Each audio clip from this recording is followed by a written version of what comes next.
Friends, if you're looking for real old school laughs, you're in for a treat because we've got them right here. Flip City Magazine.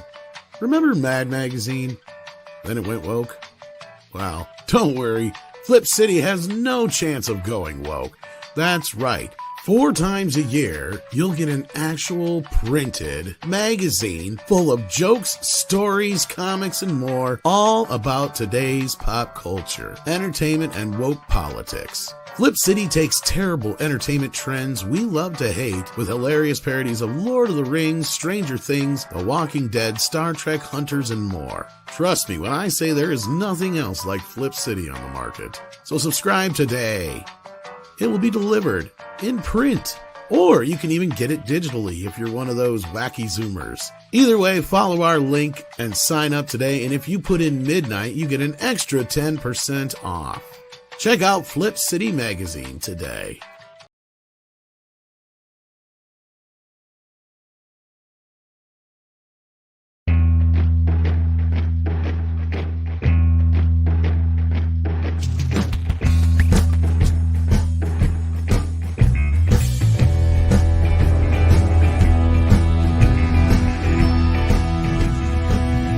It's Monday, and it's actually the first day of the year. Rarely does that happen, but it does happen from time to time. Happy Canada Day, especially to our Canadians on the panel. He finally thought, oh yeah, he's talking about me.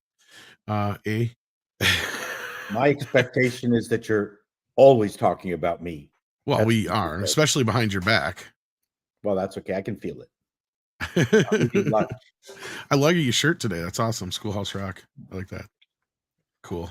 I love it. It is a good. Yeah, great shirt. It is great. I'm wearing my Little Shop of Horrors one. Little shop of horrors. So yes, good morning, everybody. Welcome to the program. I'm Tom Connors. That, of course, was Paul Chato showing you off his tits. We have Culture Casino here as well. How you doing? His moves. Hello. Yes, that's right. Oh. Good morning, everybody. Thanks for having me. Culture. And we also have, of course, the boss man, Andre. How are you doing this morning? I'm doing excellent. I beat COVID like Brandon beat Medicare. So yeah, perfect. Again? No, like I'd mostly beaten on Friday, and I was completely gone. So yeah. If we're dealing with the economy. It's money. It's eco. It's an ecological bound to. I like that.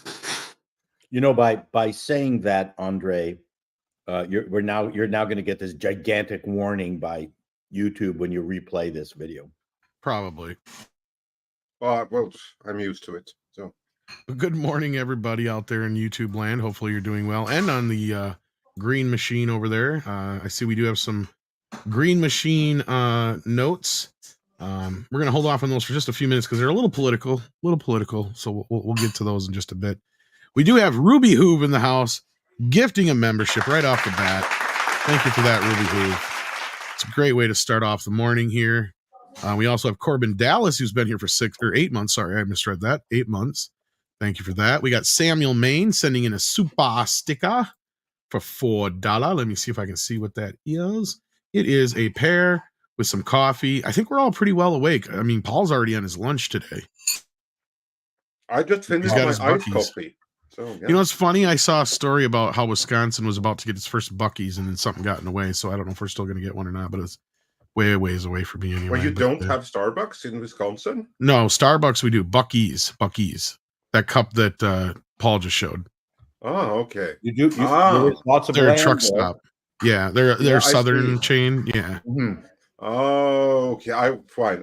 Pardon my foreign ignorance. I was like, no, it's fine. You heard the buck part, I'm sure, and that's where you keep. That's exactly what I heard. Yeah. Because Starbucks is a scourge on the entire world at this point. Although they do have some pretty fine iced coffee, I got to admit that. But the idea that you wouldn't have that in Wisconsin, that just boggled the mind. But no, like most places, you have one like adjacent from the other. I mean. Yeah, like one on one side of the road, just so you don't have to cross the street. Did you ever hear about that? There's sometimes where the Starbucks will have like these little like rivalries with each other because they're literally like across the street from each other and shit. It's kind of funny. But anyway, we have a Stone Gassman in the house as well, who sends in $19.99. Thank you so much. That's very generous. Good morning, Midnight's Edge. Now seated in a sadly empty theater for Kevin Costner's Horizon, saw Dances with Wolves in November 1990. At 10 years old, it was was mesmerized to the point of tears. How do y'all feel about Costner's $100 million gamble? Well, it's funny you bring that up, because I'm surprised it's not in the headlines, but that will be one of the topics this morning, especially once we get into the box office. So hold that thought, because I actually saw it myself. Oh, Hopefully you enjoy it. I had some issues with it. I did like certain aspects of it, but you're in for a long haul, buddy. That's 3 hours. Yeah, You're gonna be sitting.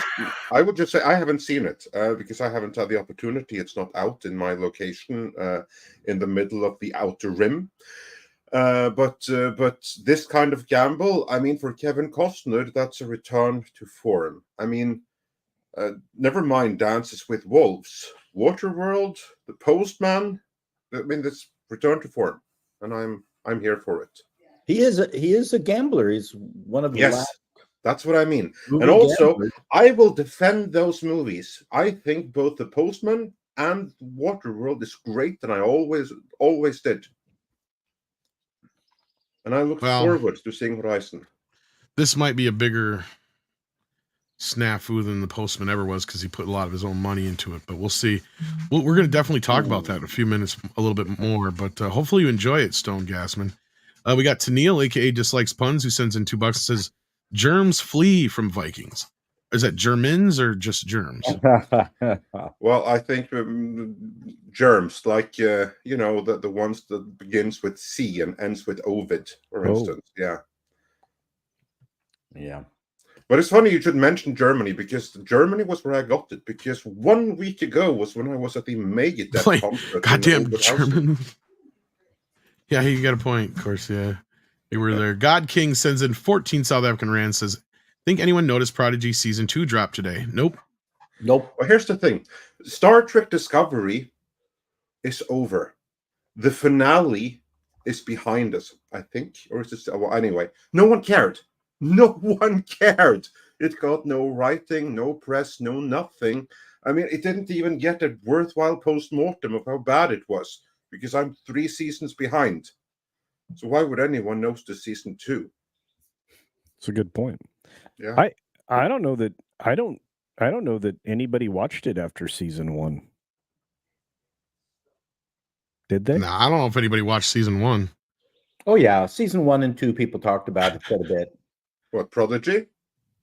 Well, no, Season 2 just dropped. About Discovery. Sorry, Prodigy. But mentioned Prodigy. No one even saw Season 1. Well, that was the one that was on Netflix. Or not Netflix, Nickelodeon, I meant. Yeah. No, there was a heavy advertising push in terms of the trades and everything behind Discovery. But Prodigy, the silence has been deafening.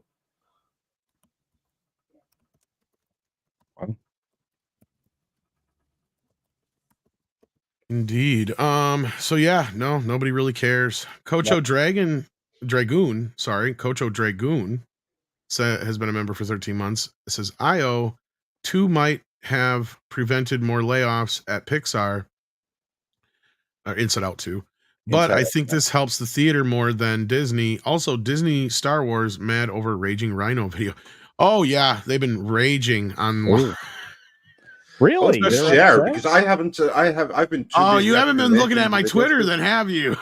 As a general thing, I don't look at anyone's Twitter. Yeah, you try not to. You especially including avoid my own. Well, I know why you avoid mine, because you don't need the fucking stress. But yeah, that's true. But no, up until like later last night, I just finally just had enough of them. They're still going though, right? Oh, I even got one who blocked me already again this morning.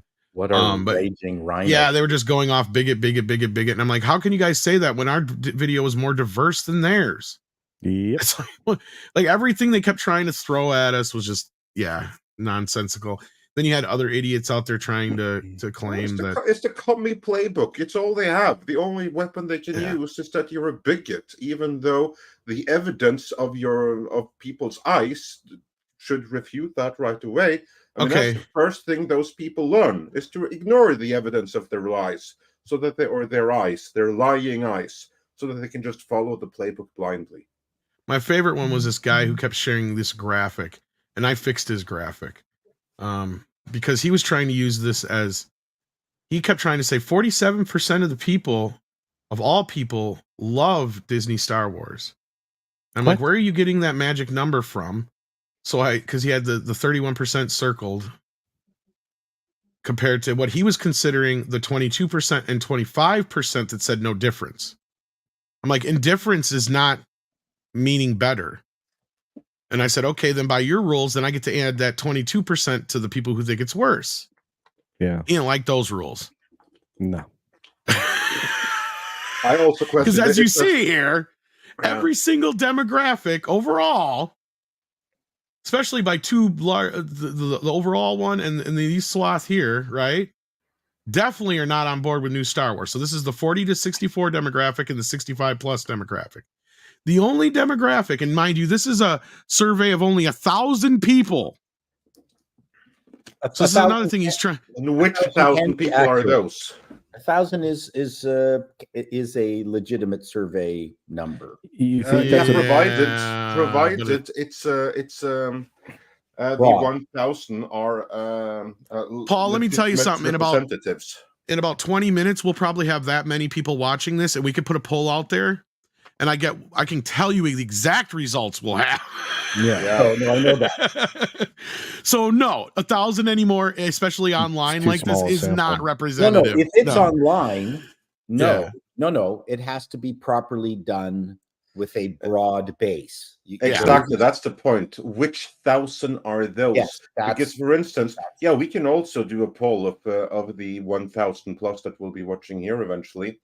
But that's not going to necessarily be representative. It's going to be very biased and skewed. That's the whole point. Yeah.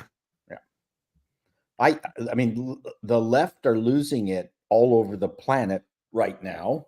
They've set Paris on fire. Yes, they have. This is what I called the final re. We've had 2 pride marches, the one in Toronto, one in New York.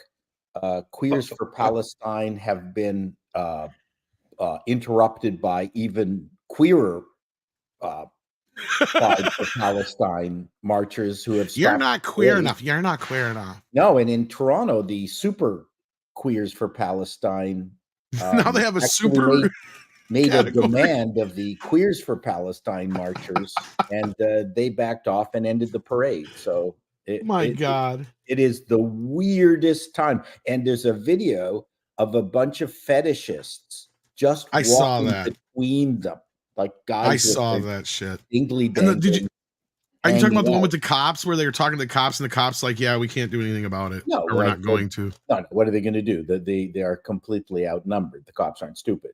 But I mean, this was the funniest. I don't think it's that so much as they're afraid of the optics of it if they were to. That's what I think. Well, it's now the left are eating each other.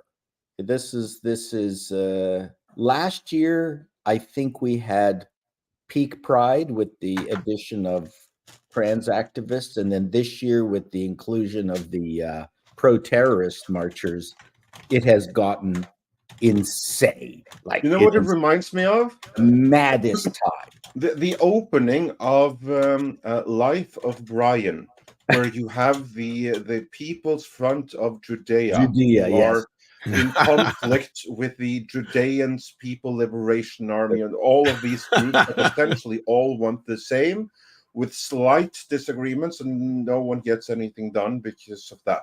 It's kind of like it's one of the greatest scenes in history. Yeah, I mean, splinterers. They were joking about a legitimate trait of the left is that they will, for the smallest difference, will break off and create their own subset. To be fair to the left, though, that is something that's relatively fundamental to humanity at large, not just the left. The closer two groups are, the more fierce is their need to separate themselves from the others. I mean, case in point, Norwegians and Swedes. I mean, the first thing a Norwegian will do abroad is to establish that he is not Swedish. Although, for the people at large outside, there's no freaking difference.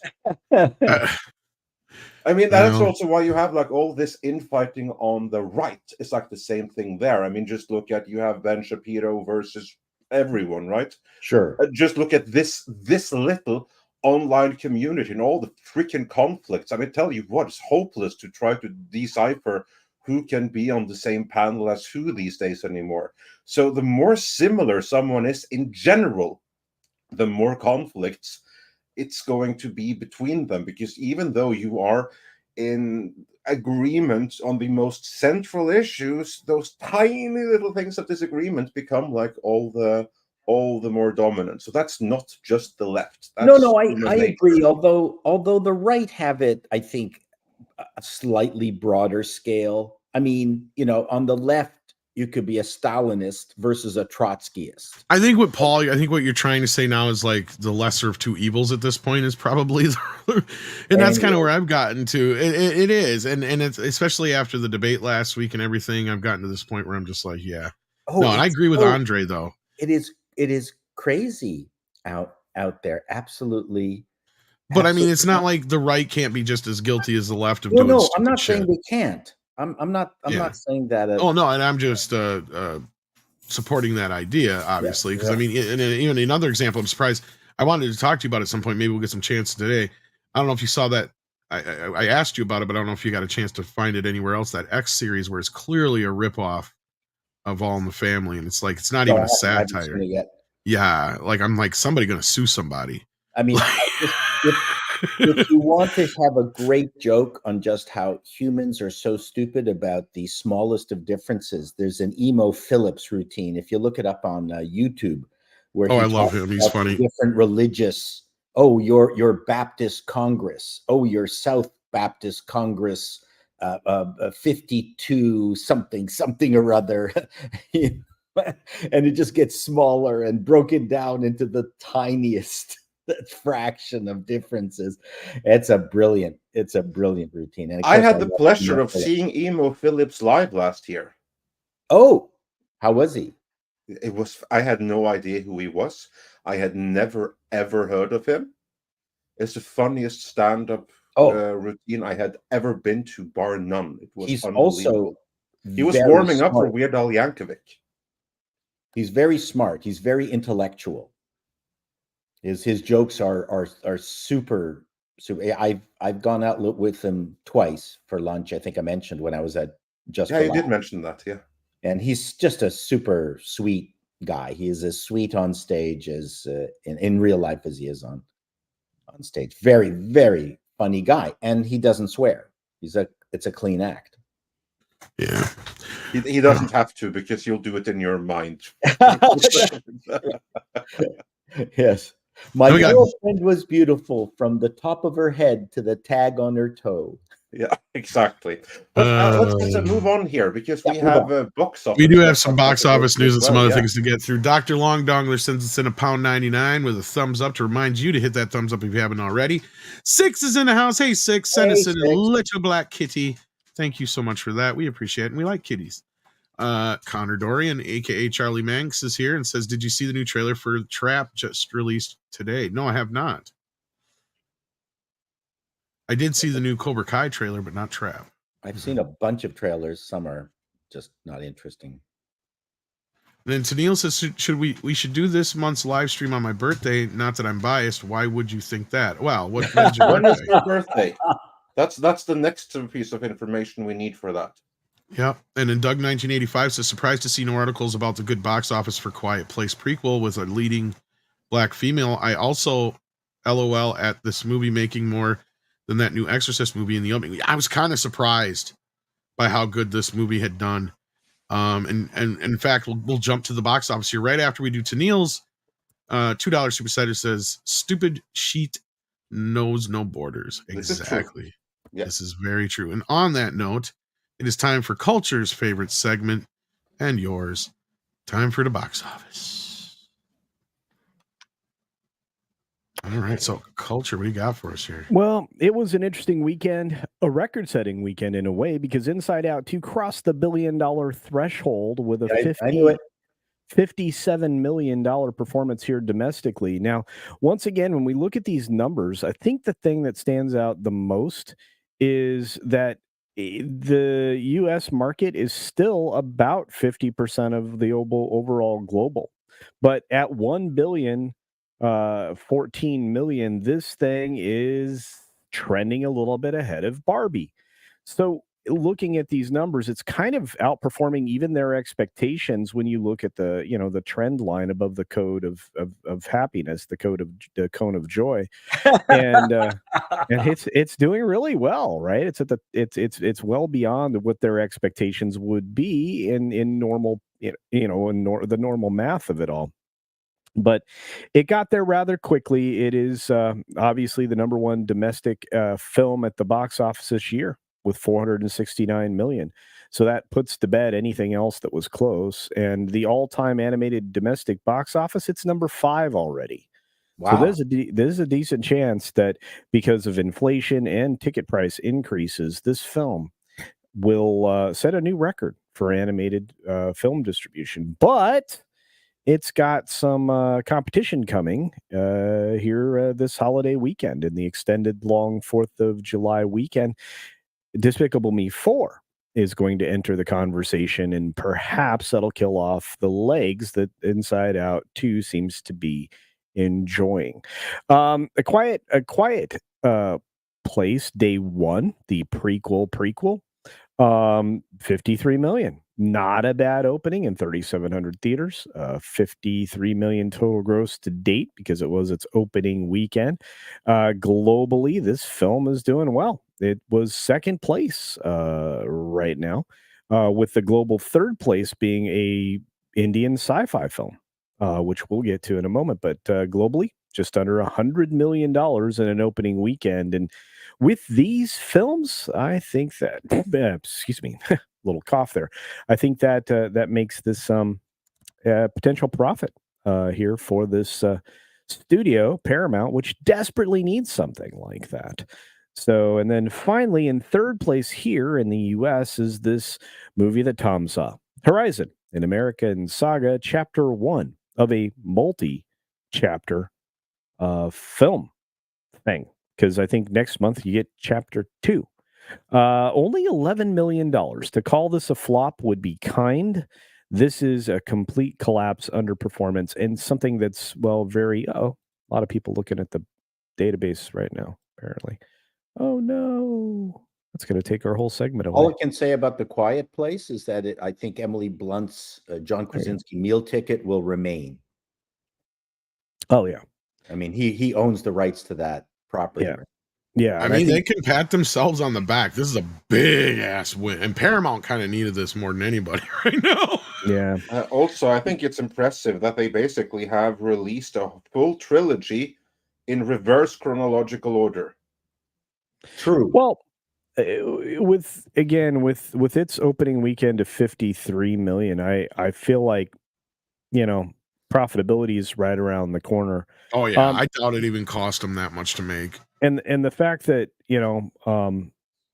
it's just a little over an hour and a half, and it's PG-13 on top of it. Oh yeah, you're not wasting your time. So I just thought that was interesting. Perfect counter programming right now for everything else too. Yeah, and again, we'll see where this figures out math wise here domestically next weekend. But I have a feeling that this one will be doing pretty well going into the holiday weekend. If it costs more than 60 to 100 to make, I'll be surprised. But speaking of 100 million costing to make, yeah, this is the one I was kind of touching on just a moment ago, and that's Horizon American Saga Chapter 1. Now there's 2. These are back-to-back chapters. Tom, you saw this one? Yes, I did. Yeah. I sat through all 3 hours of Chapter 1. And you want to give a quick and dirty estimation of it, or no? Estimation, or like just how I felt about it? How you felt about it, yeah. Review. Well, whatnot. I mean, look, here's the problem with any review of this film. Everybody and anybody's going to say the same damn thing about this movie, I think. Unless they absolutely hated it, because that was the thing. It would have been so much easier if this was a bad movie to review it. Unfortunately, it's not a bad movie. But it's not a great movie. Because if it was a bad movie, then we could just dismiss it and say, yep, this was Costner's final folly, because Lord knows they're never going to let him make another mistake like this again, and he can't afford it. And he screwed up his comeback to do this.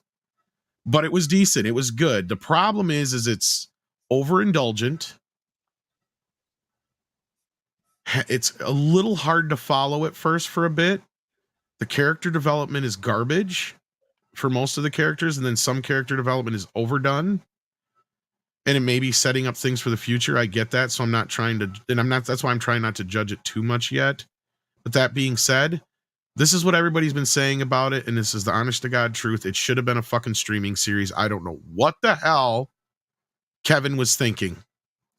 This should be 4 episodes of a series, not 3 hours of a movie. And the last 10 minutes of the movie is literally a trailer for the second part without any audio. It's just music. So the people and this is the other thing where I think people are going to see this, but I think this is why I think some people are upset, is they're confused or don't understand why this isn't a whole movie. See, because as I was getting up and leaving, there was a bunch of people behind me that were talking to each other. They're like, did you understand what was happening at the end there? Is that how it ends? What happened? They were all trying to decipher what the fuck had happened. And I'm like, all that last part there, that last 5-10 minutes, that's a movie that's coming out in 2 months. They don't even have a to be continued or part 2 coming in August or anything like that to kind of signify that. So if you're completely going into this going, oh, I'm going to go see a Kevin Costner Western, and you have no idea that this is a 4-part saga, then you're going to be like, what the fuck just happened at the end? Well, here's the thing. You've got to wait 6 weeks to get to part 2. And here's the other thing. How well do you think, honestly, do you think we're going to have to wait that long? I mean, well, I think this is going to drop on streaming before we know it. And that was my other question to you guys. Do you think that if this movie goes so bad, do they sacrifice it to streaming? Does Kevin make some deal at the last minute? Because that's the thing. He's in the middle of shooting part 3 right now. And rumor is he needs money. This is the last thing he needed, is for this movie to tank like this. He is trying to get 4 films out of this. And I think he's going to have a hard time getting money out of Paramount. Paramount has a hard enough time getting money at all. Right now, they only admit to a 2-part theatrical event. They're not telling us there's going to be a 3 and a 4. We know there's going to be a 3 and a 4. 6. It is kind of on certain posters and things there. Though, unless you kind of pay attention there and see the 2 dates. The way it's kind of in the movie, I don't remember them saying chapter 1 under the title. And if they did, you could just think they're they're doing a chapter 1, chapter 2 thing, whatever, in the movie itself. So if you kind of go in this half-ass blind, you're going to be completely what the hell just happened?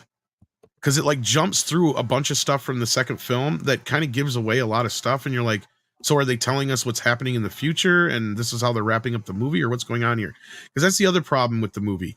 Is it is a set of a half a dozen different characters and stories that are all going on at the same time and intertwining with each other. But then there's some of the characters and stories where you're just why is this here? Why is this even necessary yet? It's just some of it's just overindulgent, and you're we're wasting a lot of time with these characters that doesn't really seem to matter. And I mean, I guess you kind of start to realize that the story starts in the place where they're going to build this town called Horizon. That, I'm not going to give it away too much, but that doesn't work out so well. Another set of people try to do that. That doesn't work out so well.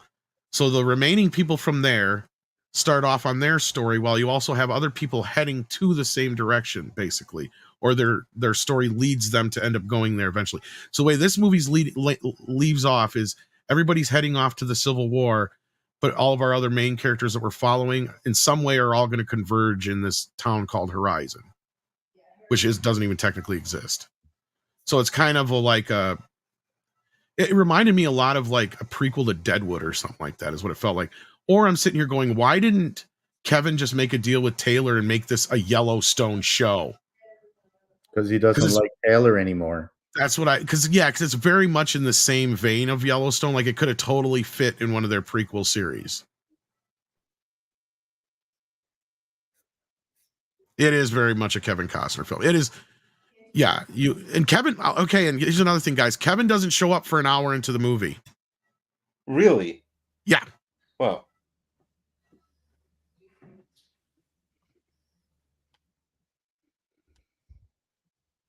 I'm going to say this. I'm going to say this. I liked it though. I did enjoy it. It is sprawling. There's a lot of interesting elements to it. There's some parts that it drag on, but yeah. I still intend to see the movie. Fate conspired against me on Thursday. Like I said, my plan is to still see it because I need to watch both parts so I can review it. But I have very lowered expectations. You're not helping any. And I think that the length of the film is going to work against it. And one of the articles in response to this film that was out in the trades today, I think it was Variety, basically said, stop making movies from what should have been television shows. Yeah, that's a big problem. I think that makes a good point based on everything you just said. Which if this was a streaming show, I'd be talking about how amazing it is. Well, and I can't wait for the next episode. It works well as that kind of a story. But that's the problem, is you've got too many characters here for you. Like, okay, so what is the main storyline I'm supposed to be following? Yeah. And you have characters that come in and out of the story, and then you don't see them for like a friggin' half hour, 45 minutes. And then you're like, oh yeah, that character. And that's always going to be hard. And then, like, the character who's supposed to obviously be the setting up as the main antagonist, he like disappears halfway through when you don't see him again for the rest of the movie. That's a problem. But clearly, again, this is built under the assumption that you're going to come back for part 2. It's a big assumption. I mean, look at how well that's working out for Star Wars shows, Disney Plus. And this was built for streaming. That's what's sad about it. It could have possibly been a really excellent, it'd probably get all the accolades as far as if it was a streaming show. But since it's a movie and it's being received like this, they'll be lucky to get a cinematography or costuming Oscar nomination. This ain't going to get an Oscar nominated for nothing. Well, there weren't any standout performances. Jeff Fahey is pretty good in it. Danny Houston's good in it as always, because he's good in everything. I mean, he's slowly turning into his dad. I mean, he sounds like his dad now. Michael Rooker's really good in it. I mean, everybody who's in it is good in it. That's not a problem. It's just that some characters don't get shit for development, and other characters are seemingly getting almost too much development. Like, what is their relevance? Because, like, for instance, this is not so much a spoiler, but okay, so you have, in one of the storylines, you have this wagon train that's headed that direction, right? So within the wagon train, there's these bougie, they seem to be either British or upper class, very high class people, right? And Luke Wilson is the leader of the wagon train. And he keeps butting heads with them because they keep taking water from other people and not doing their part or helping out and all this shit. Right. So you've got like a bunch of bits of this stuff all throughout the movie. It's like, why is this relevant? Like, it doesn't play into any of the other film at all, really. It's just, it feels like, okay, if this was a TV series, no problem. No problem. Follow this story. Follow these characters for a couple episodes. But in a movie, you're like, hold the fuck up. Get me back to that other story I was more invested in. Because all the action and momentum of the film is more in Costner's story, which doesn't start for an hour. Well, his part of it doesn't come in for about an hour. But that's what I'm saying. So you have things that are set up like in the beginning of the movie, and then they don't come back to him for like another half hour or so. And then you got other things happening all throughout. It feels like a TV series instead of an actual movie. Well, you're discouraging me from seeing it at all, Tom. I don't know if that's good. So thanks for I'm trying not to, because it is a sprawling kind of movie you should probably see on the big screen. But again, right. I'm not going to blame anybody who doesn't want to sit for 3 hours. All right. Well, we thank you. We've got a few other things here. Yeah, so continue. That was my review of it. It is a thumbs up, but no, it is not the Tom Show, but I'm the only one who saw the movie, John. Yeah, sorry, John. No, it's true. I mean, we were all kind of curious, but Look, what's interesting is here in the States, our fourth place film was The Bike Riders, and these aren't official positions at the moment. And I heard that's because, getting put on video on demand next week, I think, already. Yeah, not all the numbers are out yet. It had a massive fall off at 66% weekend over weekend. To me, this is an intriguing film that I really did want to get to the theater to see. I'm still going to try, but it didn't really get a huge release, and not a lot of extra advertisement pressure or promotion for it either. Kingdom of the Planet of the Apes continues to limp along in theaters despite the obvious signs that it's overstayed its welcome at 168 million. This film still is sticking in there, but I think they're just trying to get it to profitability. Disney's leaving it in theaters as long as they possibly can. Tom, have you heard anything about it at all? Why they're sticking with it? They doing the because they have to. Yeah, 8 weeks. I don't think they have any extra money deals with this. It is coming on video on demand soon. In this next week too, I think, with Bike Riders. Yeah. The weird comedy-ish thing with the redheaded chick, Kinds of Kindness, actually got a slightly wider release. Instead of it opened in 5 theaters, but it went out to 485 more.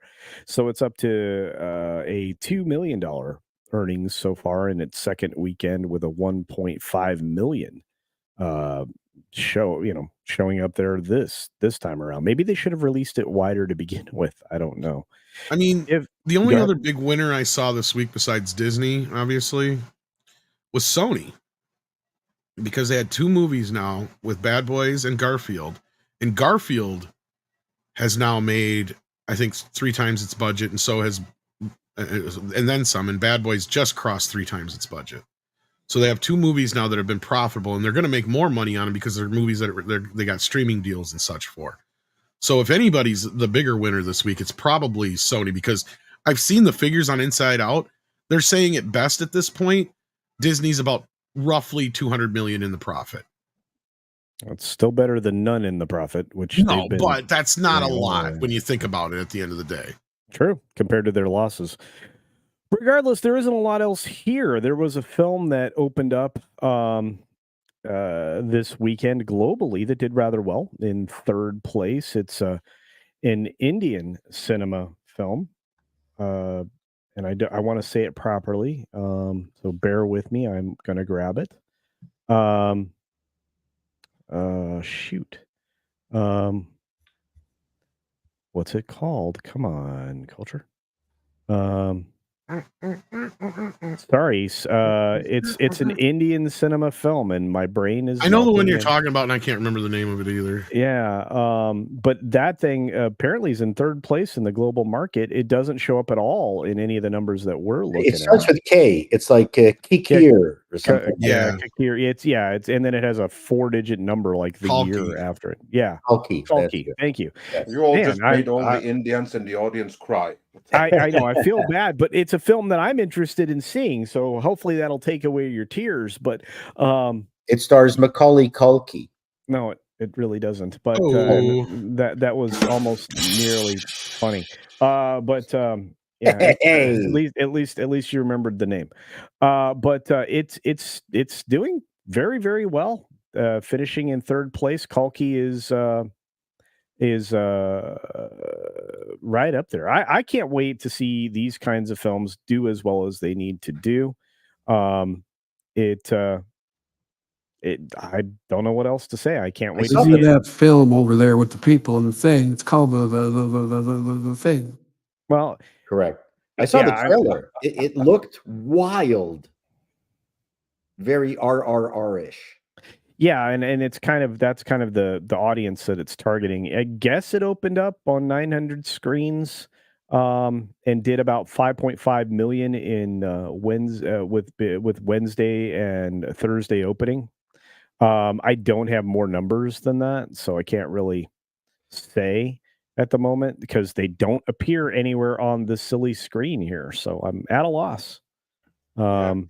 But speaking of numbers, there's one more number that I think is worth discussing, and it's for a movie that we already discovered, talked about, namely Inside Out. Culture, what's the worldwide total for Inside Out 2 at this point? Well, at 1.14 million, which is what it is, a billion, Billion, yeah, not million, billion. This is still tracking at an incredible rate. Again, according to people that that send me information, this is tracking better than Barbie at this point. But again, I think the brick wall's coming with Despicable Me 4. But this is still the interesting phenomenon to me, that the domestic and the international box office are so close together, because normally international box office is approximately 2 times our domestic box office. So I mean, it's odd. See, I went to this little crack shack theater to see. To be honest, that's the only reason I went to see Horizon, because in my local theater here, they don't get much, but when they do, it's usually like whatever the big kids movie is, and like they get a lot of the Angel Studio movies and stuff like that. So I wasn't kind of surprised that they got Horizon, because that seems like it's like whatever the owner wants to see, basically. You know what I mean? Yeah. So I was like, all right, hell with it. I'm gonna go see it because it's close by and it's a little cheaper and all that business. I mean, they were full, but they weren't like packed full. And this is the weird thing about Inside Out. It's kind of reminding me of Avatar all over again. It's like the only people I know who have seen it are mostly people in the YouTube space. Otherwise, I have not talked to anybody, because I've had a lot of people ask me about it, like they do with all the Disney movies. Is it okay for my kid? Is it any good? All that kind of shit. I've gotten a lot of that, but I haven't really talked to anybody else who's really seen it yet, besides people I know through YouTube and whatnot. Did you know people who watched Barbie? Yes. Okay. And what it's reminding me of is the Avatar thing, where it's like, yeah, somehow it's breaking all these records or whatever, but how is it I don't know anybody who's seen it? I agree with it. Just seems odd. I don't know anyone who saw Avatar. I know like one person or two people maybe they've seen Inside Out 2, so I can understand Inside Out 2 a little bit more. But Mephisto brought this up on our show, and he talked about the busing in of kids and other businesses and stuff buying tickets to go see it for like special events for their thing. And we've talked about that before with other movies. So I wonder if that's helping bolster it up a little bit, but still you'd think I'd know somebody who'd seen it, but I don't know. Again, it's doing well. I can say though, just in my area, very popular among the kids here. Yeah. Really I can see why. I mean, it's a kids movie. Kids want something to see. It's a holiday, and the mothers are the ones taking them. Right. And the mothers are the ones taking them. About it is that, and this is the takeaway that Disney has to learn from this movie, is that it has kind of a Barbie effect in that it is not a boy movie that has been converted over to a girly movie, and they've also not made the girl look like a boy or a guy, and it crosses cultures, but it is what it is. It's clear in a Studio Ghibli kind of way. Now, if you know Studio Ghibli movies, they have a lot of heroines in their movies, which I don't know what the box office in North America for Studio Ghibli movies are, but they're not afraid to have females as the heroes of their movies, but they're girls. They don't try to turn them into girl bosses and things like that. They're straight up girls, and they're hugely popular. And Barbie clearly was a female-centric movie, and Inside Out 2 does not make any apologies for being a movie about a girl that they're not trying to. Well, and that's kind of where the Disney demographic is going for its classic crowd, right? Yes, it is. It is way more classic in that sense. But that being said, Paulie is joining us, and I think he has a few things to say about the box office. Hey, what's happening, everybody? He's wearing his smart glasses, so he's going to give us some numbers and nerdy info. These are much needed, much delayed blue screen, like the screen glasses. Oh, is that all they are? They're not prescription? No. I have to change to reads. I got. Oh, you got your old man glasses. And it'd be great if Roman could put these together. They tried to do that shit to me, and I'm like, no, I'll just do this. Fuck you. I'm not doing the other thing. I'm not having no. Yeah. What's up, Chato? What's up, Culture? Hey, Hefe. Hey. April. Okay, so with Inside Out 2, because I came here to give you guys Kalki news, but Inside Out Yes, 2, thank you. the over-index for Inside Out 2, and I just put it in the private chat. I mean, it just goes to show you the power of family-going audiences, Latino family-going audiences in the U.S. over-index their population 40% for this film. What does that tell you? You don't need to be represented in a movie. You need to be highly entertained, enthralled, captured. And this movie did it. I know several people that took their kids who happen to be Latino that loved this film. It's not a single Latino character or whatever.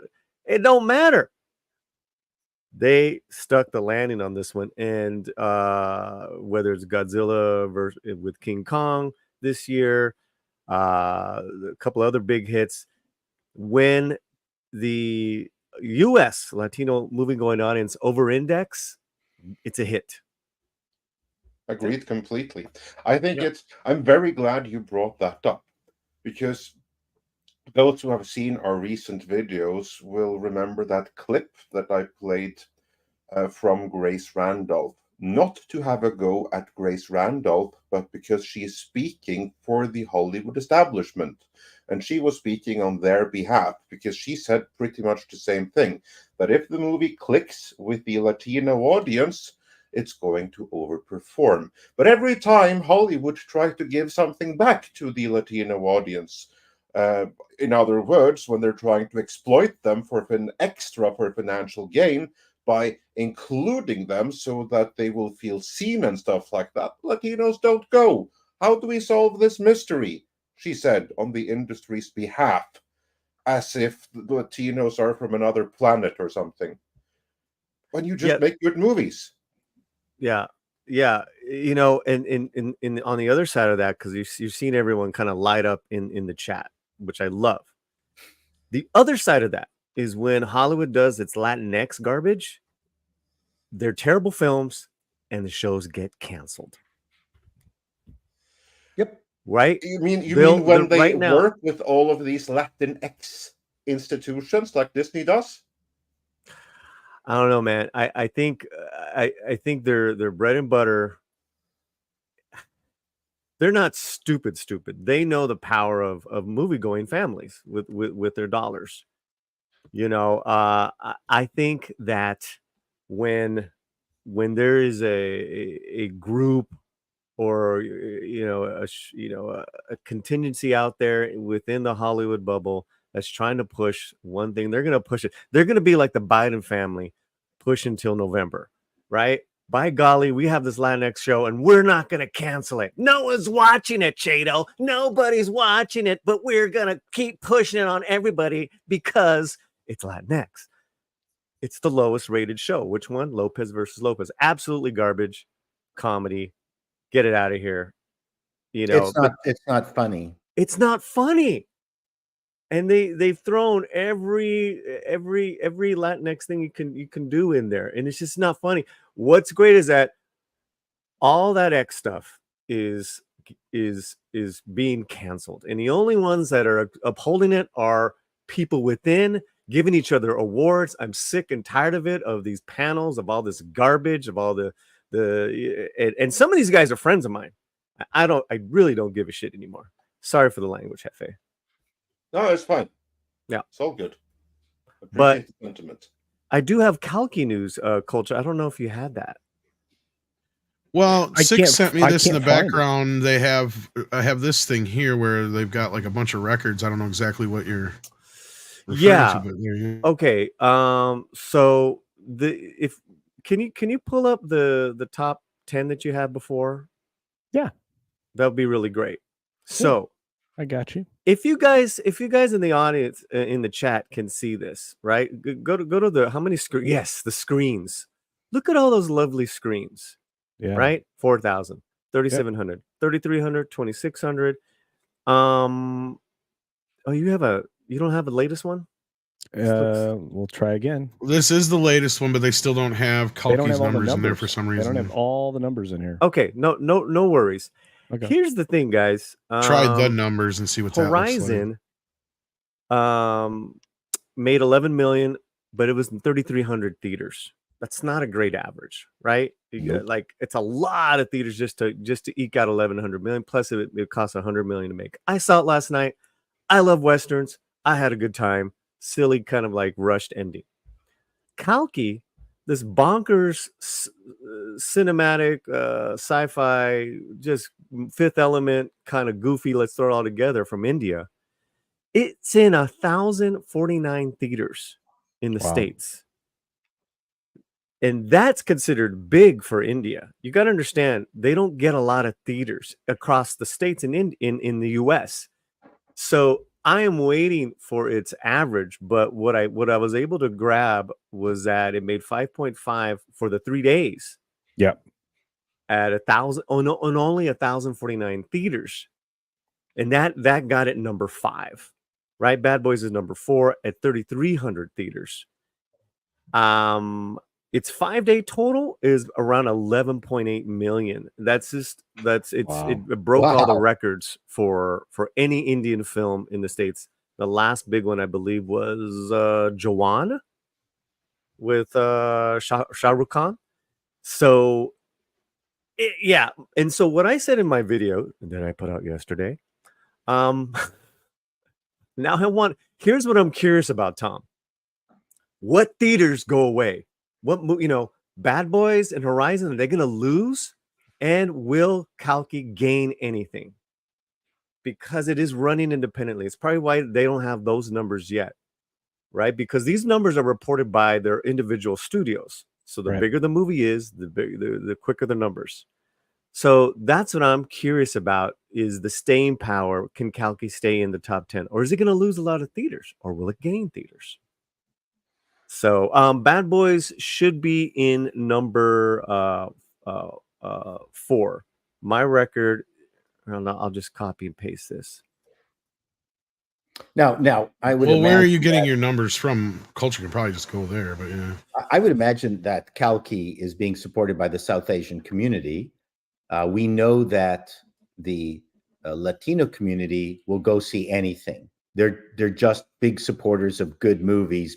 Period. That's statistically, as a group, probably more than anyone else will go to a movie en masse, regardless. Say that again. Say that again. The last part. Statistically, the Latino community doesn't care where the movie comes from. They are ardent movie goers.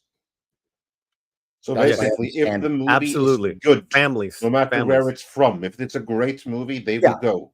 No, they like movies. Like it's as a group more than maybe any other group. They like family movies. Yes, that's my understanding statistically. Absolutely. And where I got this from was from a mix of exhibitors, box office relations, and different news items from Deadline and Hollywood Reporter. And then I just, it's taking long because that's what's going on, is that, you're relying on the studio, the individual studios. Yeah. So again, we got 5.4. See, it's already adjusted for a 3-day weekend. That's number 5. 11 million since Wednesday. I saw it last Wednesday. I'm gonna see it again. 11 million. What they're trying to do with this film is make it a pan-Indian film, meaning that they got actors from the entire country, the biggest names, and they're going balls out and then trying to get this globally. Globally, it's made even more money. I'm not surprised. Now it's a subtitled movie, right? Yeah, yes, and but it's in like 2 different Indian languages, which is crazy. As long as it's in one, I understand. That's all. It's in. I think it's in both Hindi and Telugu. But correct me if I'm wrong, Paulie. But yeah, it's 3rd place globally right now at the box office with all the really. Numbers. Yeah, I think that was one of the trades reported that this morning. I'm not sure if it was Hollywood Reporter, Variety, or Deadline, but it was one of the stories I ran with this morning, and it was what I reported, and I didn't see a number tied to it. So I was like, wow, that's surprising. But 3rd globally, That's impressive. And give me a second, but either way, it's a big hit for obviously. You know, and you know, I had my problems with it, but it was like a problematic Fifth Element. You just enjoy it so much. If Fifth Element had a lot more, you know, problems, I thought Fifth Element was amazing. Well, I've seen a few science fiction Indian movies, and they kind of throw everything at the wall. Like, just here you know, there's going to be moments which just make no sense, but we are going for it. Right. This one's pretty on point with this director's vision of taking the old Hindu. Someone explained it as it's as if you made a superhero movie out of the Book of Revelations. This is their Hindi kind of end of the world, you know, thing. And I was like, oh yeah, that's pretty on point. And then you mix in this wacky kind of like the feel of Fifth Element, sometimes the look of the sets of Total Recall when they're on Mars, you know, because there's kind of intimate, kind of goofy sets, you know, where Schwarzenegger goes to the bar or they're walking around inside. That's like Kalki walking around his town. Yeah, and so yeah, did you get to see it, Culture?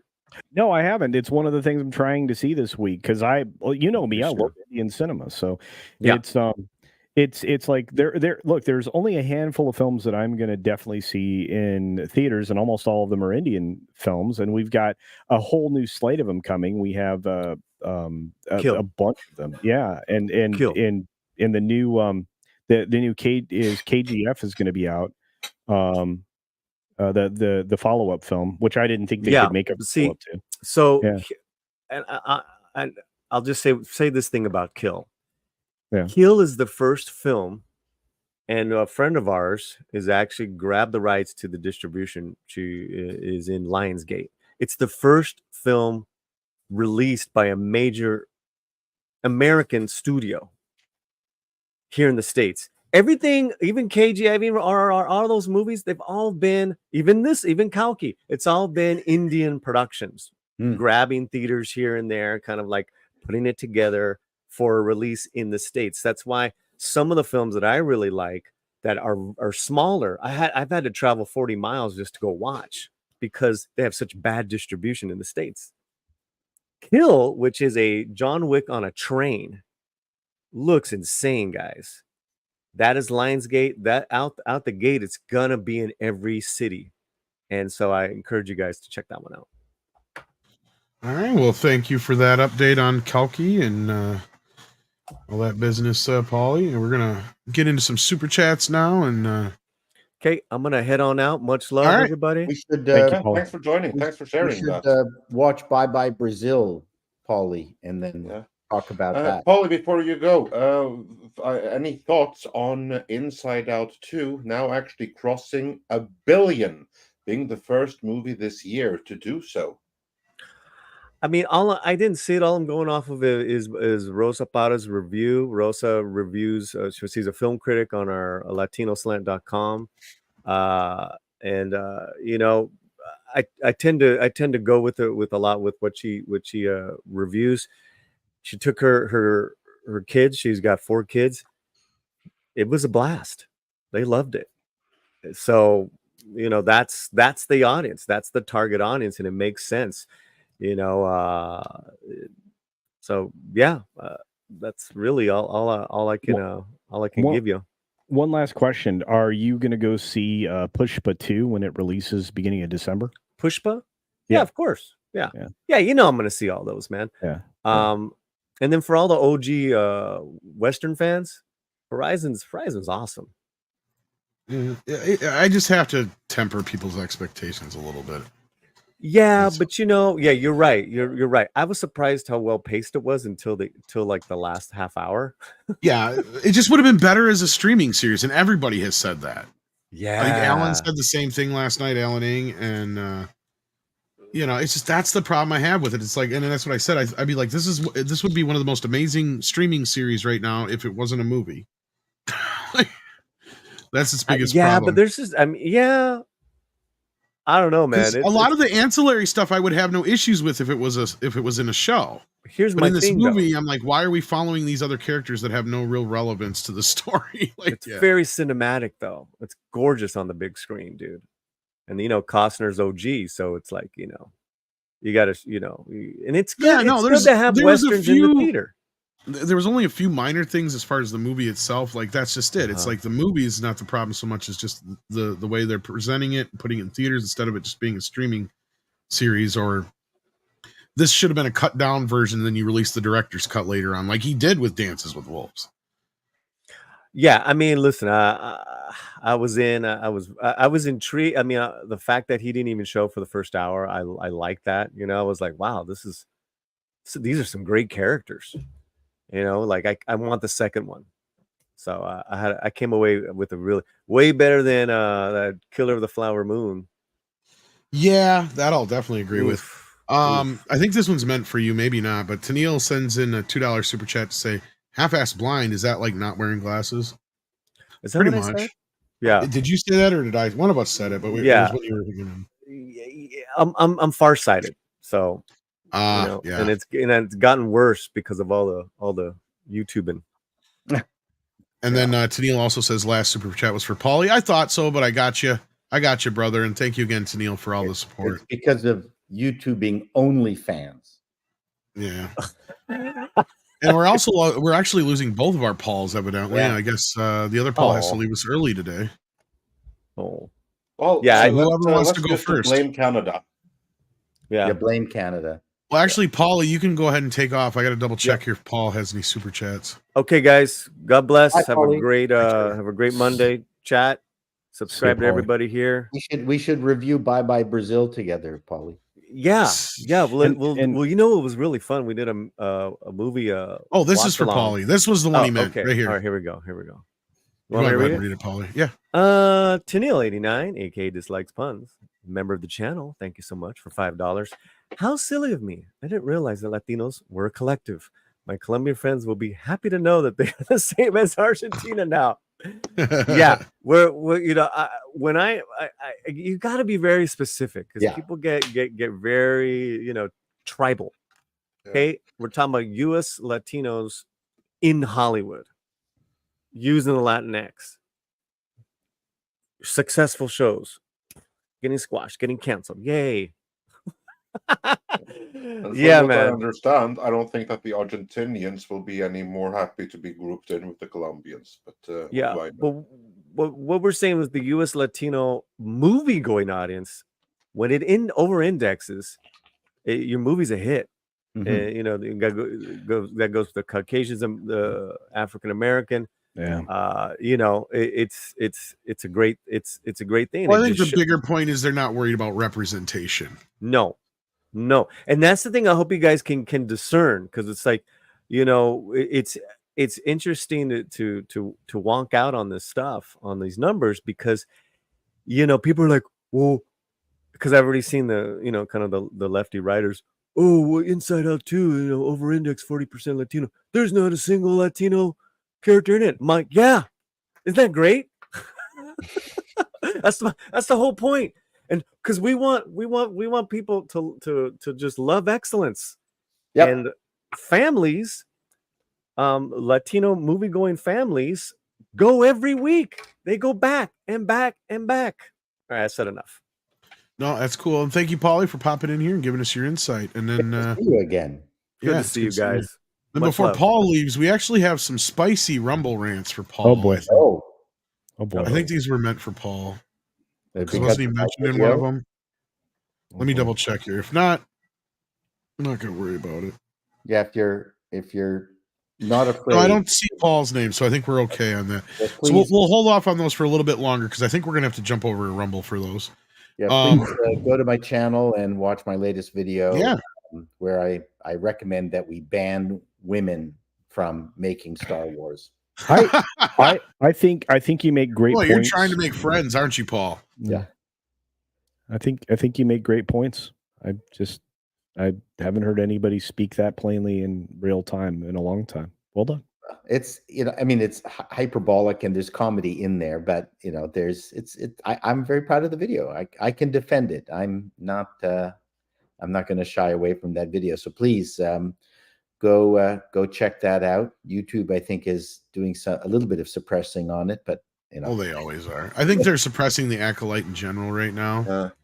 I think they probably are, and I look forward to checking it out. I haven't had time to see it yet, but I look forward to. But thanks for having me as always, and I'm going to go back and celebrate Happy Canada Day. Canada Day. And we're going to blame Canada for you not being here anymore. Canada. You will be missed. But we look forward to seeing you again on Wednesday, and everyone checking out your video between now and then. I'm cooking a beaver on the Barbie right now. What? It takes a long time to cook, so that's why I have to be careful. Well, those beavers aren't going to cook themselves. No, they're not. Bye, everyone. So have a great time, and getting ready for the 4th of July for all you Merc. Yeah, a couple more days. Yeah, that's right. Oh, and hey, Paul, if you can remember, if you can get a chance to before Wednesday's show, watch Beverly Hills Cop 4, Netflix. Oh, okay, I'll do that. I'm watching. Hopefully, we'll talk a little bit about it. I'm going through The Boys. Yeah, it drops. It drops the 3rd, so it should be. And then of course tomorrow is the Acolyte, so I got to watch that. No, that's on Wednesday, isn't it? No, it's on Tuesdays. Oh yeah. Well, yeah. It'd be your Wednesday. Yes. Your Wednesday, yeah. Yeah. Sorry, it's my Wednesday. Acolyte Tuesday. Actually, Platoon. A little Platoon had an interesting theory that Khmer is a bastard child of the witches, which is why he took on May as an. What? They People killed need to him. Stop coming up with these fan theories for these shows, which aren't worth it. They wouldn't.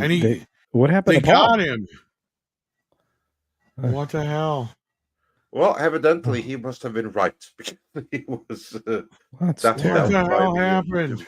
Just when he was making that revelation. So yeah, I'm so upset now. I wanted to hear the rest of his whatever he was saying that I wasn't paying all that much attention to. What? Well, something with the Force and the lesbian witches. But somebody say ice cream. Yeah, ice cream. Moving on, but before we leave the box office behind completely, so Despicable 2, $1 billion.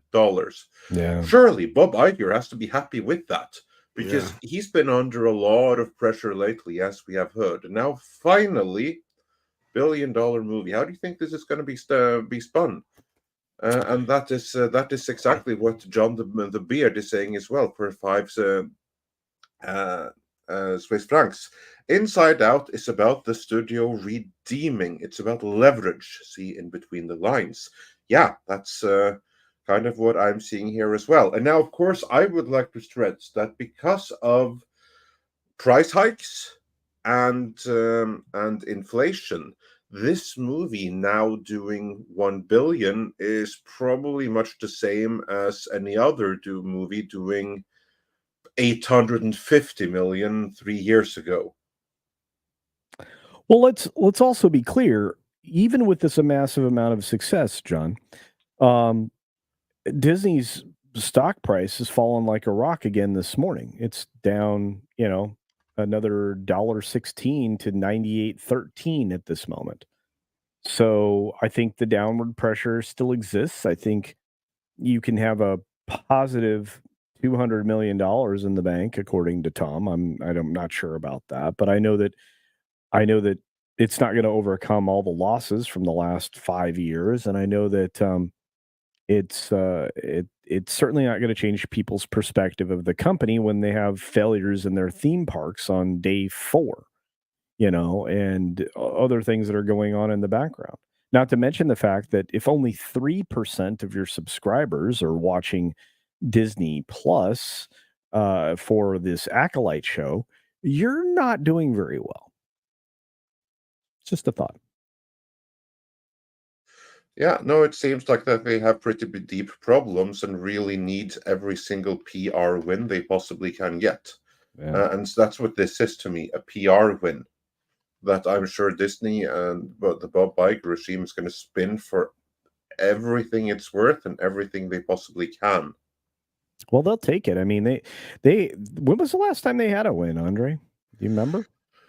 I don't think they've had a $1 billion movie for, what, 3 years or something? That's what I mean. It's like the first time that Disney is able to cross this landmark, even though it's not the same as it was the last time they did. It's a PR victory. I don't think, because the last... let's see, it would have been a Marvel movie that did it. When was the last Marvel movie to cross $1 billion? And not Well, let's see. Spider-Man No Way Home, because that would have... That's That's Sony. Sony.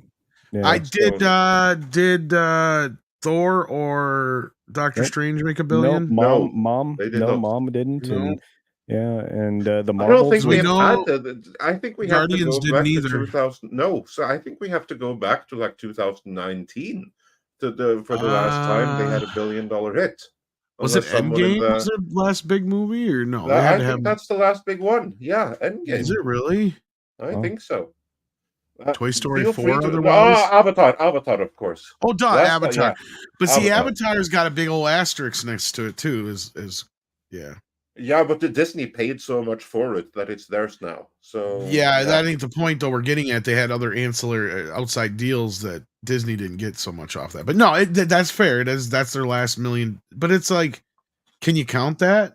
Like, that was a pre-manufactured thing that they brought in, I guess. You can't count that because it's released under the Disney umbrella. Say with guess. Toy Story 4, you can count that too.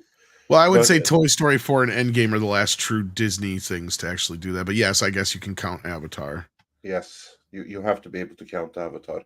So yeah, I mean, we are then talking several years since the last time Disney had $1 billion hit. Now, they have that now. So it's a PR victory. I mean, this alone yeah. thing is not going to turn things around, but it's a No. PR victory. And I do hope that it's something that they will see, wow, we did something right here. What can we learn from this movie and apply to others, and that they're able to take away the right lessons. Sadly, I don't think they will. I mean, on certain fronts, maybe. But here's what I was going to say before: is unfortunately what we have here is we actually have now, because we get asked. We get asked. This is probably the second or third most question we get asked: is when are they going to learn, or when are they going to realize that they're losing, more money than they're making, and all that kind of shit, obviously, and all that bullshit because of this stuff. I think we got our answer up to this point because they had just finally started trying to turn things around, and people are starting to shift things around, and we're hearing a lot of things that I would refer to as the final re. But if Disney's going to turn around and get a win like this, it is a big deal on how they perceive it as a win, because if this just sends them right back down the old path again, then we're right back where we started. This is what I'm worried about, that they'll take away the wrong lessons. That's what I mean. Like, if they did learn the right lessons here and seeing, okay, we're not pandering to any specific audience outside of our general, little girls audience, or however you want to look at it, then this is a big win for them. And if they see that as for what it is, and real guys, okay, we're pandering too much, we're doing all this other stuff, we need to start concentrating on what Disney used to do and just do that, right? Because that's what everybody's been saying for the longest time. And that's my same reason why I say movies like Bad Boys and other things have been doing as well as they have, and probably same thing with this Quiet Place movie that just came out this weekend, is because they're just regular fucking movies, right? Like, they're not movies that have all this stuff that's bogged on top of them so people can just go and see them. And are they all great? Are they like 10 out of 10 movies? No. But they're just movies that are regular movies. There's no pandering in them. There's no bullshit in them. Horizon's another good one. Like, again, I think the only modernity that I noticed about Horizon, I'm surprised you didn't ask me that at all, Culture, is there's just a few lines here and there that people say that I'm just like, I don't know if they used that term back then, or that colloquialism necessarily, or that phrase, or however you'd put it. What's funny is, other than that, just there's only like 3 or 4 times that happens in the whole movie. yeah, but because it's Costner, my expectation was that wouldn't happen. It did. Well, like, the one time is like the one guy goes, "Are we all good here? Are we all good?" or something like that. And I'm like, did they really say things like that? That seems like more of a modern kind of, like, there's just a few moments like that, if that makes sense. They're not like taking you out of the movie or anything, but just me as a like, that kind of sounds off in a Western, sounds a little bit more modern, but whatever. It didn't bother me enough to where I didn't even bring it up during my main review. So there you go. And there are things that you just overlook, and I could be completely fucking wrong. You know, like they maybe said that all the time. I didn't know. It just sounds like a more modern term, like a modernized term. Yeah. Like, y'all good? You know, that's kind of, you know. I would imagine that one is That one too modern. Yeah, that one may have not been all there. There were lots of interesting colloquialisms back then. I think that's like the worst of it. That's what I'm saying. Like, other than that, Yeah. there's nothing like, you don't have like an obvious like veering into the strong women's character or anything like that, or any like, I mean, if anything, you could maybe read into some of how, but even in this one, less so than some of other Costner films, where the stuff about how the natives and stuff are being treated and handled throughout the film. Like if anything, the Mexican characters are treated the worst throughout the whole film. There's only a couple of them, but I mean, it's not real bad, but I mean, it's like, yeah, I mean, otherwise there's pretty fair representation across the board for what normally would be around at that time period. So, I mean, as far as diversity, I mean, it hits certain quotients as far as Hollywood's concerned today, but I wouldn't say it distracts from the film.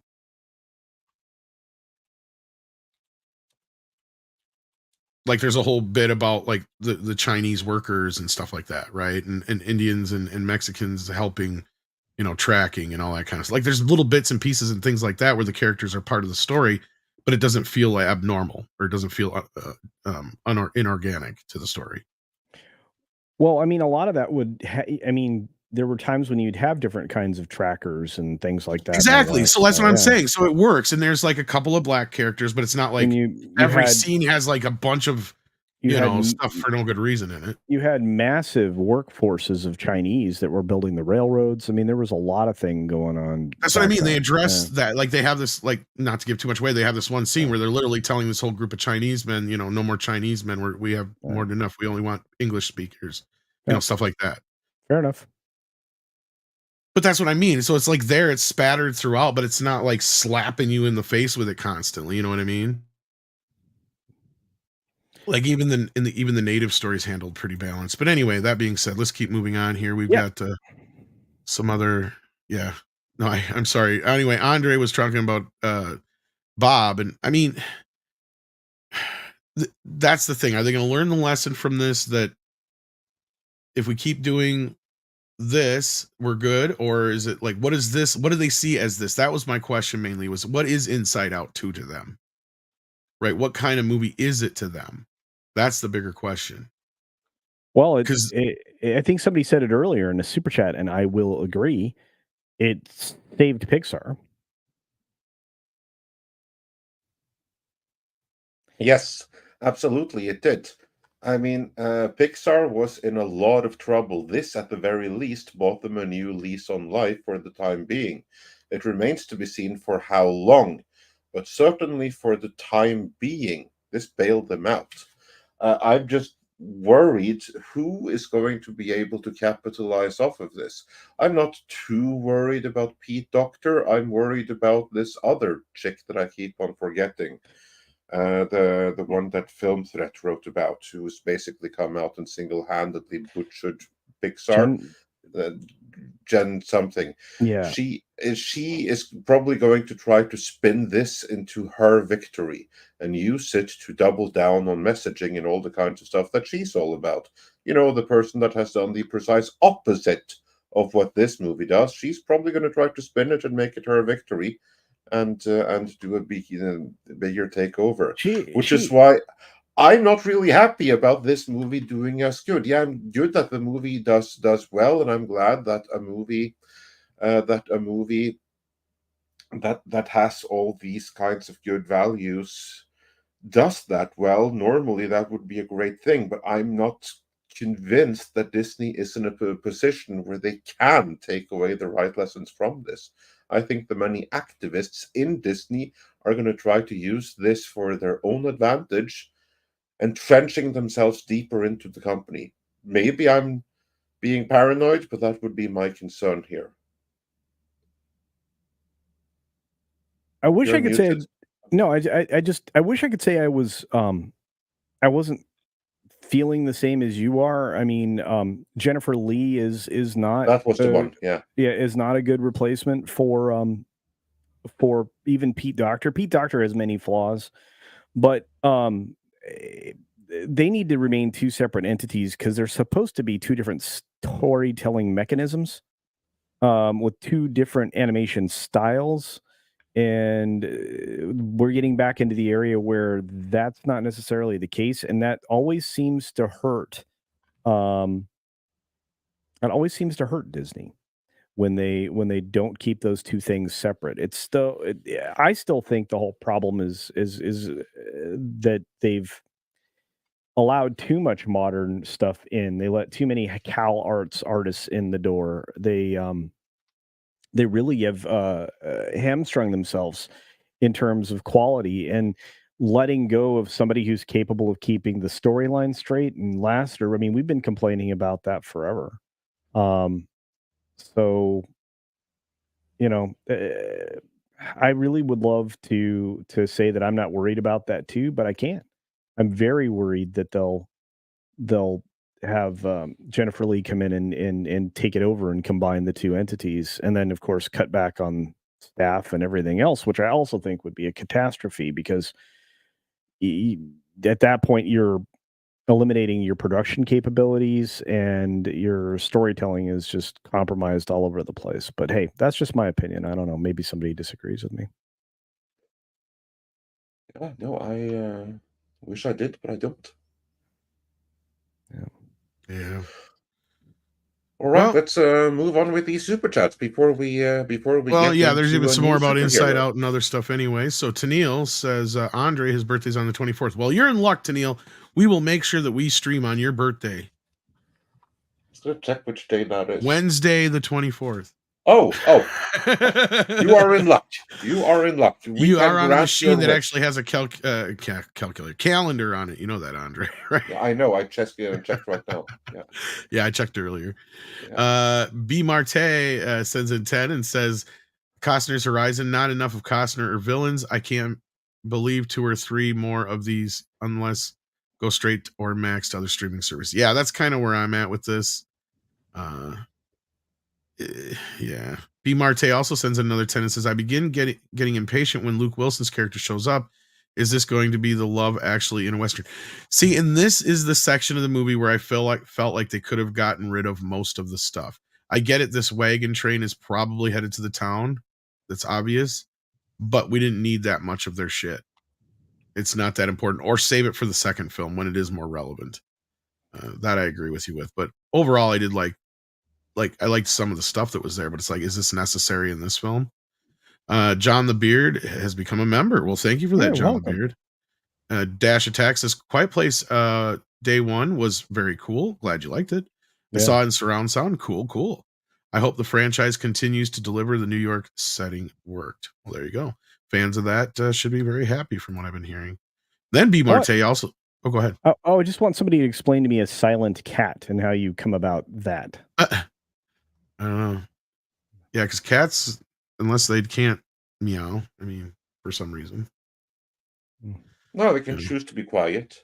I mean, yeah, they meow whenever they want. Like, yeah, but they only do that because they want your attention. That humans communicate by sound.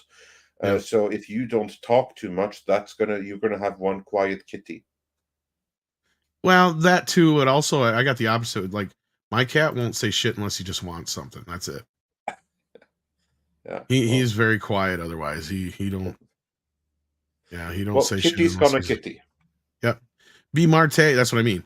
B. Marte sends in $20 and says, and thank you for that, by the way.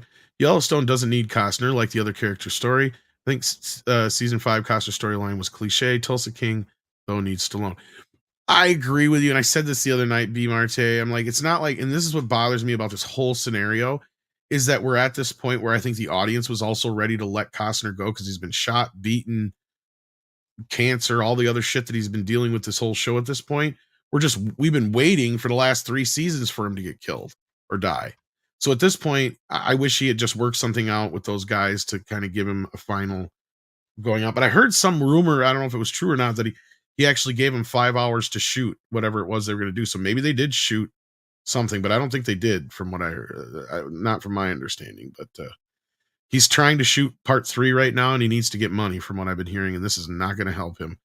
But Andre, have you seen Tulsa King yet? I don't know if you got a chance to watch that yet. I have not had the chance. Oh man, you need to check that out. To go. So I'll definitely be. Season 2 will be coming soon. Yeah, I know. My goal is to be caught up with season 1 prior to the release of season 2. Yeah.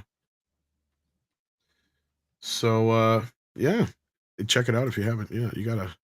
1985, Doug, VA loves horror, sends another $4.99, says, Tom, call Sony and get them to change their mind on physical media. I'm glad you brought this up, Doug.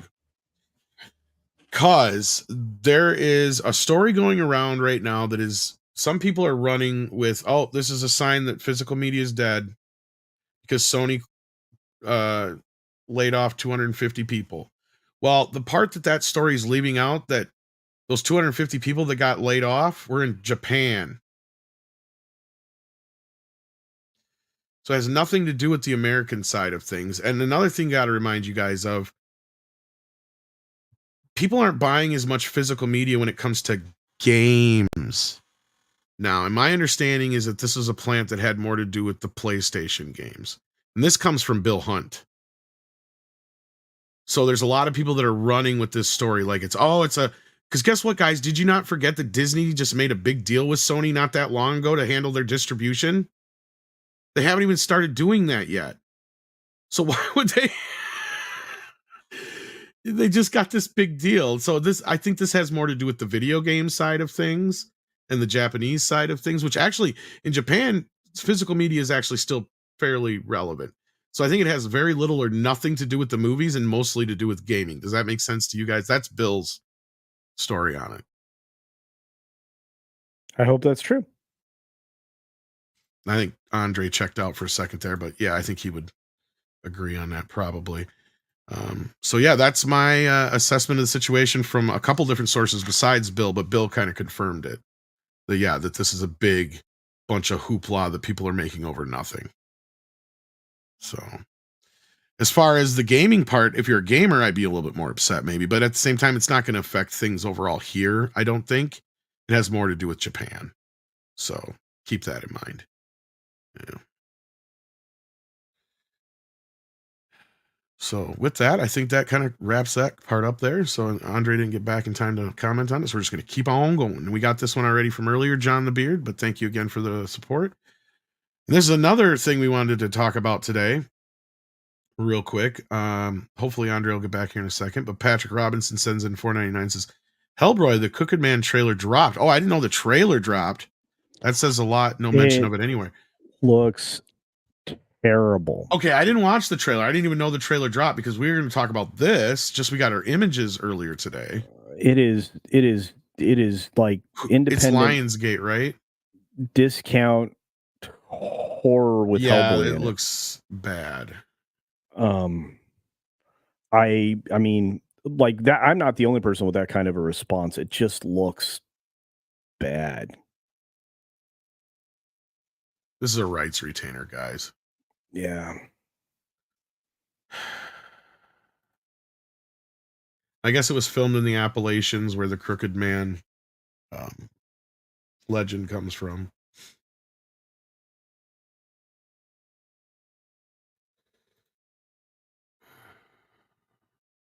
Yeah, I was hoping Andre would get back. I didn't know there was a trailer. I'm curious if we should watch the trailer.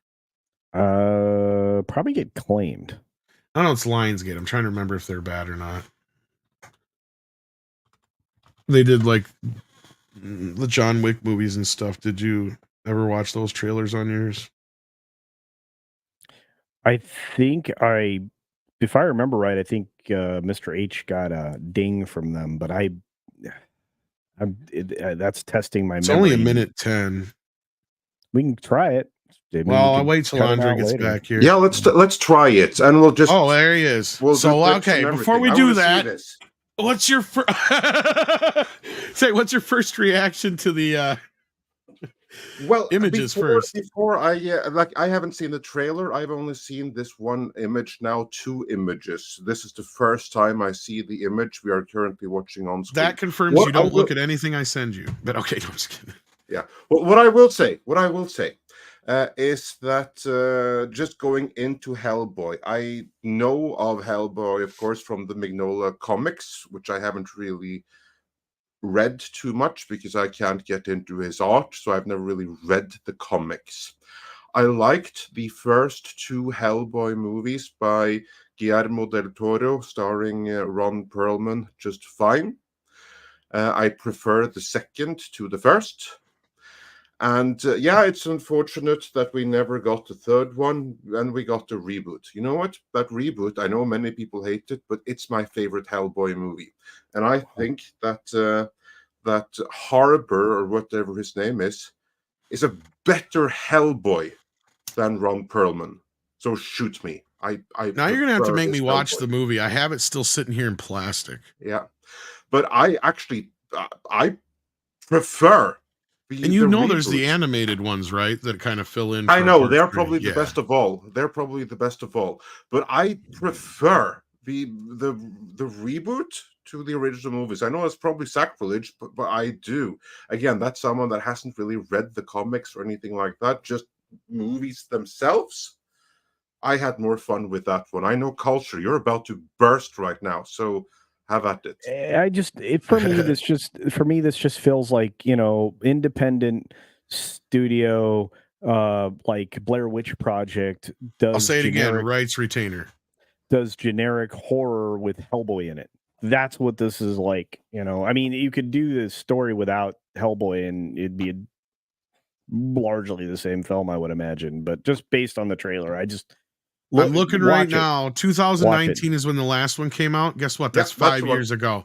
Right retainer. Yeah. Probably it's a right retainer. So, and this is kind of like my thing, because here I think that Harbor was a fantastic Hellboy. Again, not having read the source material, just looking at the movies themselves. And here now we get someone who just looking at it. I feel the same looking at this guy as the fans of Ron Perlman's Hellboy feel like when they look at Harbor. Like this is a direct-to-video replacement. You know how you got like that first guy who played Pinhead after Doug Bradley, not the guy in Judgment, who was actually fairly decent, but the first one, the one with the bulby eyes and everything like that. Yeah. That's kind of like what I'm feeling when I look at the stills of this guy. So yeah, let's have a look at this. Okay. Something in these hills. Oh, caps lock trailers. I hate it when they do that. Well, caps lock the subtitles. It's the whole time. It smells like death. It looks like a joke. Yeah, it looks like a fan film. It does look like a found footage picture. It really does. Oh man, look at that right. Oh yeah, this is direct to video. Oh, so it's worse than a rights retainer. You got Mike Mignola himself freaking directing it. Really? Did you see that? Just called him crooked. Oh, just from no. the No. He has nothing to do. I mean, this is the same thing as the direct to videos claiming Clive Barker. Yeah.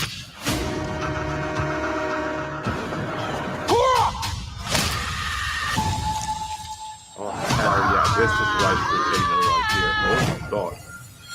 We've got company. Oh my god, that voice. That's horrible. All your friends, they all gonna die. I told you. It's like I can understand why they got David Harbour. Like he's got the voice to it, the presence. He's big, bulky. I can understand that they couldn't afford to get him back for this. Maybe, but like this guy, why did you pick him when there's like so many like probably much better choices? Yikes. Yeah, okay. This is So do you understand why I was not thrilled? well, yeah. I wasn't thrilled when I saw that image. I was like, oh, why couldn't they get David Harbour back? This is from the director of Crank High Voltage and Ghost Rider 2 and Crank.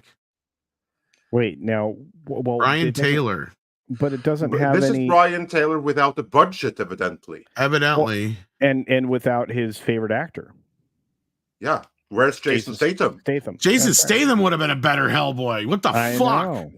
know. It looked rough. I was like, Yeah, Statham this- costs too much now. but this is just terrible. I was like, oh, come on, no. But yeah, Yeah, okay. Here we are. This only goes to I'd show have been a that- better Hellboy. Hell, just paint me red. You know what? Compared to that guy, yeah, I do believe I probably would have. Yeah. I mean, they could have gone the comedic route. They could have had Tom play Hellboy. You would have had a better voice for it. You could have fun with the body shape and everything. That would fit perfectly into like a Mel Brooksian kind of take on Hellboy. It wouldn't even have to be that. I mean, look, honestly, and for reality, no, because of the kind of character that Hellboy is, yeah, I'm not the masculine version, but he didn't necessarily have to be that. You could be Hellboy after he's had a little bit too many pancakes. Exactly. I understand he likes pancakes. Time to get me back in action, kind of thing. Yeah. Yeah. Yeah, he does have a thing for pancakes. Yes. And Yeah. kittens. There we go. That's. He now doesn't we can eat have the fun kittens, with though. it. To be clear, he just likes them. Oh my god! I mean, okay. Fine. This is the worst of the Hellraiser direct-to-video era of Hellboy. Mm-hmm. Mm-hmm. Chris Farley is Hellboy. Oh man, yeah. I And to be clear, I know, yeah, that the 2019 Hellboy, that's a guilty pleasure, but I like it. We all have our guilty pleasures, and I'm the first of them, which is why I say if there's a shit movie that you like, own that, and I do. I like the 2019. Showgirls is a masterpiece, and you're welcome for me giving you the definitive version of it. And I am you'll grateful. never get anywhere else. And I am grateful. Thank you, sir. I'm just, it's one of those rare guilty pleasures, right? It's an epic film. Might even be one of the best ever made by Verhoeven. So there you go. Yeah. No, I agree. Yeah. To me, this is like, I was just waiting for the banjos to play. I'm like, you could just lean a little bit more into Deliverance if you want. No, but obviously this is a rights retainer. Yeah. Very clearly. Retainer. Yeah. Like this is shot worse than a TV show. Like, it looks like crap. This looks like something that was probably filmed over the course of 2 weeks, and I'm not even joking. This probably had a 2-week production time. Yeah, you're not wrong. It's about like The Crow. Like that's another one that's coming up pretty soon. But yeah, no, I knew you guys would have some fun with that. I guess we'll have to wait and see how bad it is. It'll be in theaters for a whole 2 seconds. So it's getting a theatrical release. Okay, fine. That only means that on the Hellraiser. And I don't know if honestly, I don't even think I didn't see Lionsgate on there. Did I? I think it might have just been Millennium Entertainment. No, because remember, Millennium are the one that has the that has the production rights. Yeah. Lionsgate, they just so happen to have the release rights, and they had that at one point in time. Remember, the first Hellboy was actually made by Sony, and it didn't make, or released by Sony. But it didn't make enough that they had any Universal interest and in then making the sequel, Lionsgate. which is why Universal picked up the sequel. And then they didn't want to make a part 3, which is why there is no production Lionsgate company, logo on this. So no, this is just for probably Millennium don't want anything. to So this, retain it. so- Yeah. So this is in order for Millennium to prevent the rights from going back to Mignola. Yep. That's all it is. Yeah. So it'll go into like 3 theaters. That's it, probably. Yeah. Basically, this is the Hellraiser Revelations of Here's basically a Hellboy. video for you to explain this to people, Andre. I think so. I think there's a video here. I think it's going to be because it's fun put out by Ketchup Entertainment and Millennium, and no Ketchup Lionsgate. Entertainment. Wow. Yeah, Yeah, I that looked them sounds- up. They have a very little track record. I mean, they've been around since like 2012. It looks like. They've done Picture Day, The Love Punch, The Starving Games, A Royal Night Out, Dr. Bird's Advice for Sad Poets, and Hypnotic. This sounds like the kind of stuff that preps you to make a Hellboy movie. These sound like Yep. not another teen type ripoffs and or like what's that company that does the transmorphers and all that stuff? I'm having a Biden moment. You know who I'm talking about though, Yes, like that film. yes. Yeah. Yeah. So in May 2012 they launched. They have done very, very little. The only thing Asylum. Hypnotic. Thank you, Rambam. Asylum. Thank you. Yes. Yeah. Hypnotic is the only one of the movies here that I've heard of before. And that was directed by Robert Rodriguez. So they're just starting to kind of get up. And they also produced Ferrari. So now just recently they're getting into more actual films and not just crap. It looks like. In other words, they made a hire with some Hollywood connections. They got an injection of money from somewhere, possibly. No, here's my guess. So many executives have lost their jobs at the real studios in the last couple of years because Hollywood is in contraction.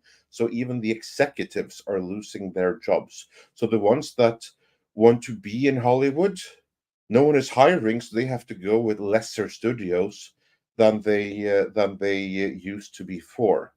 Studios they would never ever consider, now they suddenly have to consider. And that means that many of these ketchup-like studios suddenly get access to people that normally wouldn't even spit in their direction. And they're going to bring some networking stuff with them. Now, I don't know for certain that is what has happened here, but I know that has happened elsewhere in the industry, and I wouldn't be surprised if that's the case. I think I figured out the chain of who owns this. Okay, basically, you ever heard of Open Road? Yeah. Okay, that's a Universal company or whatever. That's they're a part of them and AMC Entertainment and Regal Entertainment Group. Previously of Lionsgate and Weinstein, it's owned by someone. Ortenberg is his name. I don't have a first name here though. So yeah, Tom Ortenberg. Okay. So he's the chief officer over there at Open Road Films. So there's a chain of connections here. I think you're right. I think you're absolutely right. Yeah. But this company was 2011. So then this Open Road company started, and then this Ketchup company is like a independent subsidiary of them, basically. If that makes sense. Yeah, that makes sense. And before we move on with the super chats, we have some breaking Disney share price developments, don't we, Cultured? Which only goes to show that having $1 billion hit when nothing else is working probably doesn't mean all that much. Yeah, right now the Disney's share price is flirting with $98 and diving below it. It has been the downward pressure is incredible, pushing it. Yeah, how can this be with the Inside Out 2? I don't know, but the downward pressure is significant. It's enjoyed a couple of spikes for no reason, but every time it pushes down below to the end of the 97s, it doesn't stay there because somebody is artificially pushing it up. And you have I think the lowest point today was 97.93. So it's sitting at 97.99 as we speak. And somebody just keeps trying to push it up. So it's wild. But look, this is just an odd thing. I mean, you have the overperformance, I would say, of Inside Out 2, but you have that juxtaposed against all the negative news in their theme parks and everything else that's associated with the company. Not to mention the number of lawsuits and everything else. So yeah, that's what I was thinking. Is this has more to do with the other shit going on around, like Inside Out 2 would be giving their stock a little bit of a bump if it wasn't for the other crap right now. In fact, we have live footage of what's going on over at Disney right now in the stock exchange section.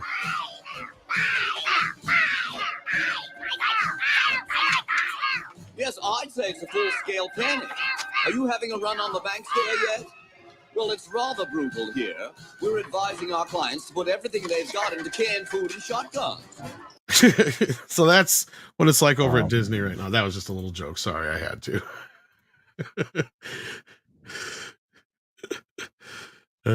Would you say that's accurate, though? Well, in Disney, I'm sure some people are feeling like that, but you have recent history of them going even lower, and I'm sure that they can still get there. Well, it's rather brutal here.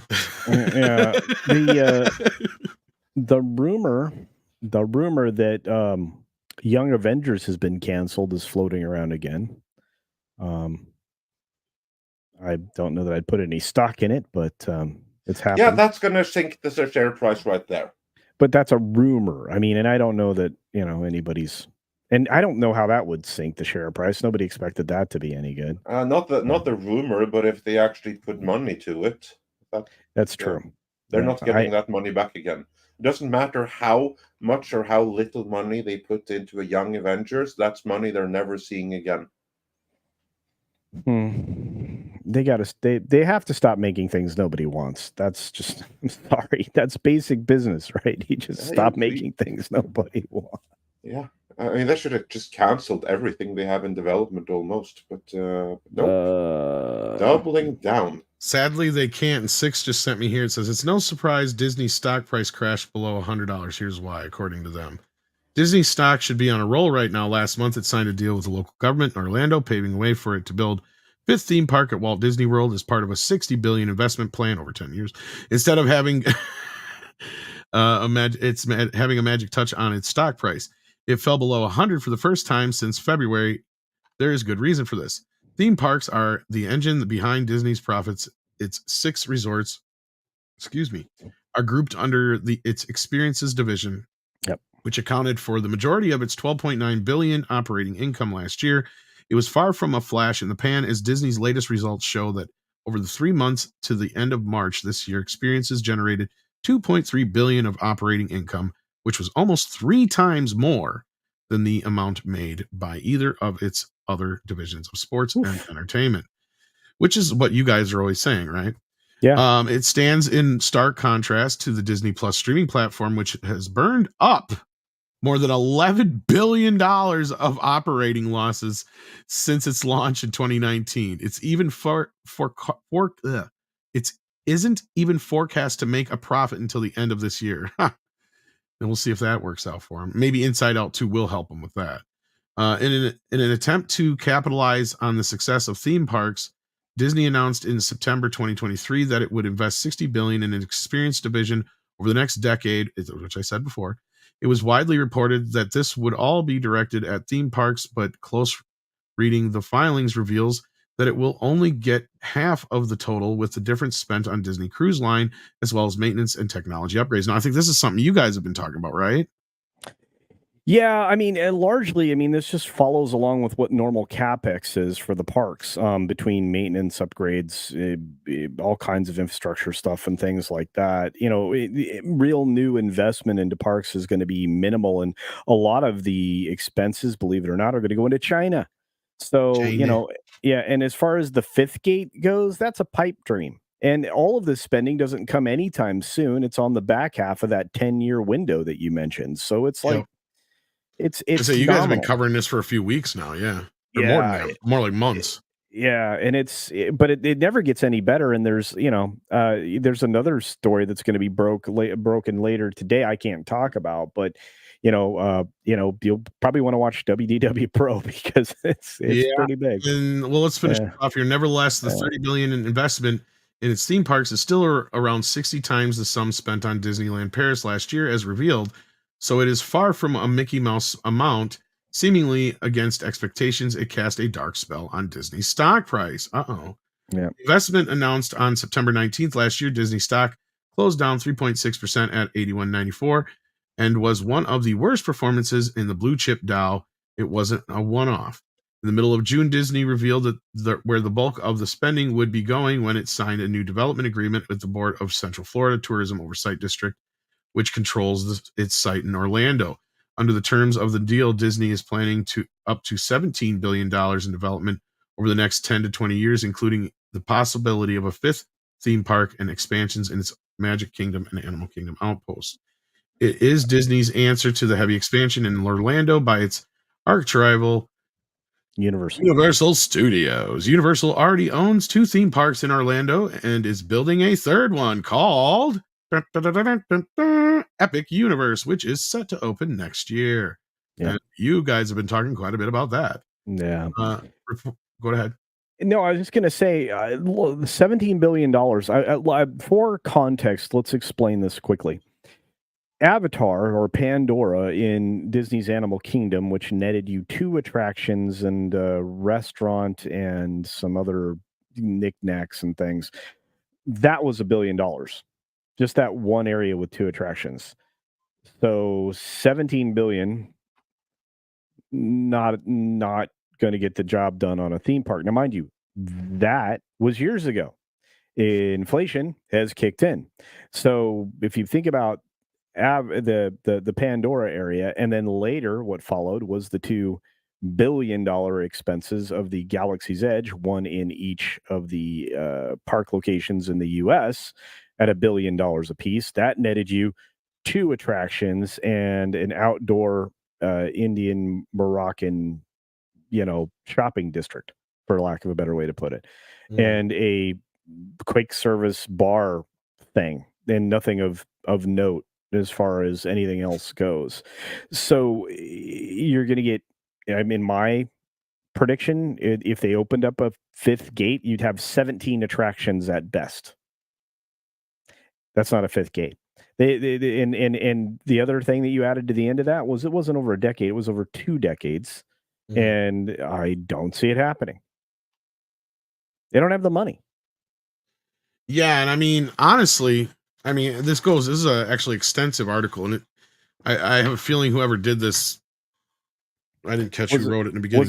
Was it Carolyn Reed? That was what I was curious about, because I think because she's been crushing. I was just gonna say, if it wasn't, that was just what you knew exactly where it was going. So yeah, this is no wonder it's right in line with a lot of the stuff that we've been hearing. And she also brings up the Magic Kingdom situation with the Princess of the Frog, and so all that's here. So yeah, I think this is a big part of it. But do we think this is the only reason why they're having such a hard time? Because I think the other reason, and I'll be honest with you guys, I wouldn't underestimate the O'Keefe videos not helping either. Yeah, I'd say that's breaking wide, and now that especially since Elon shines some light on him too with his whole. Well, and add to that not just Elon, but obviously the rest of us have talked about it.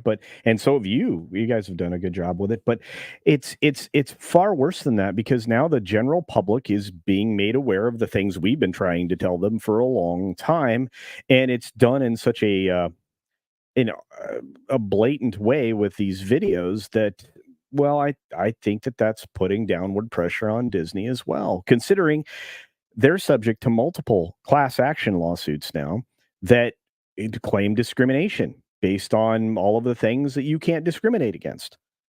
That's a lot of, flame to a fire, considering just the ladies alone. That's a lot of money, that several $100 million of ladies being underpaid or not being offered opportunities, all kinds of claims there.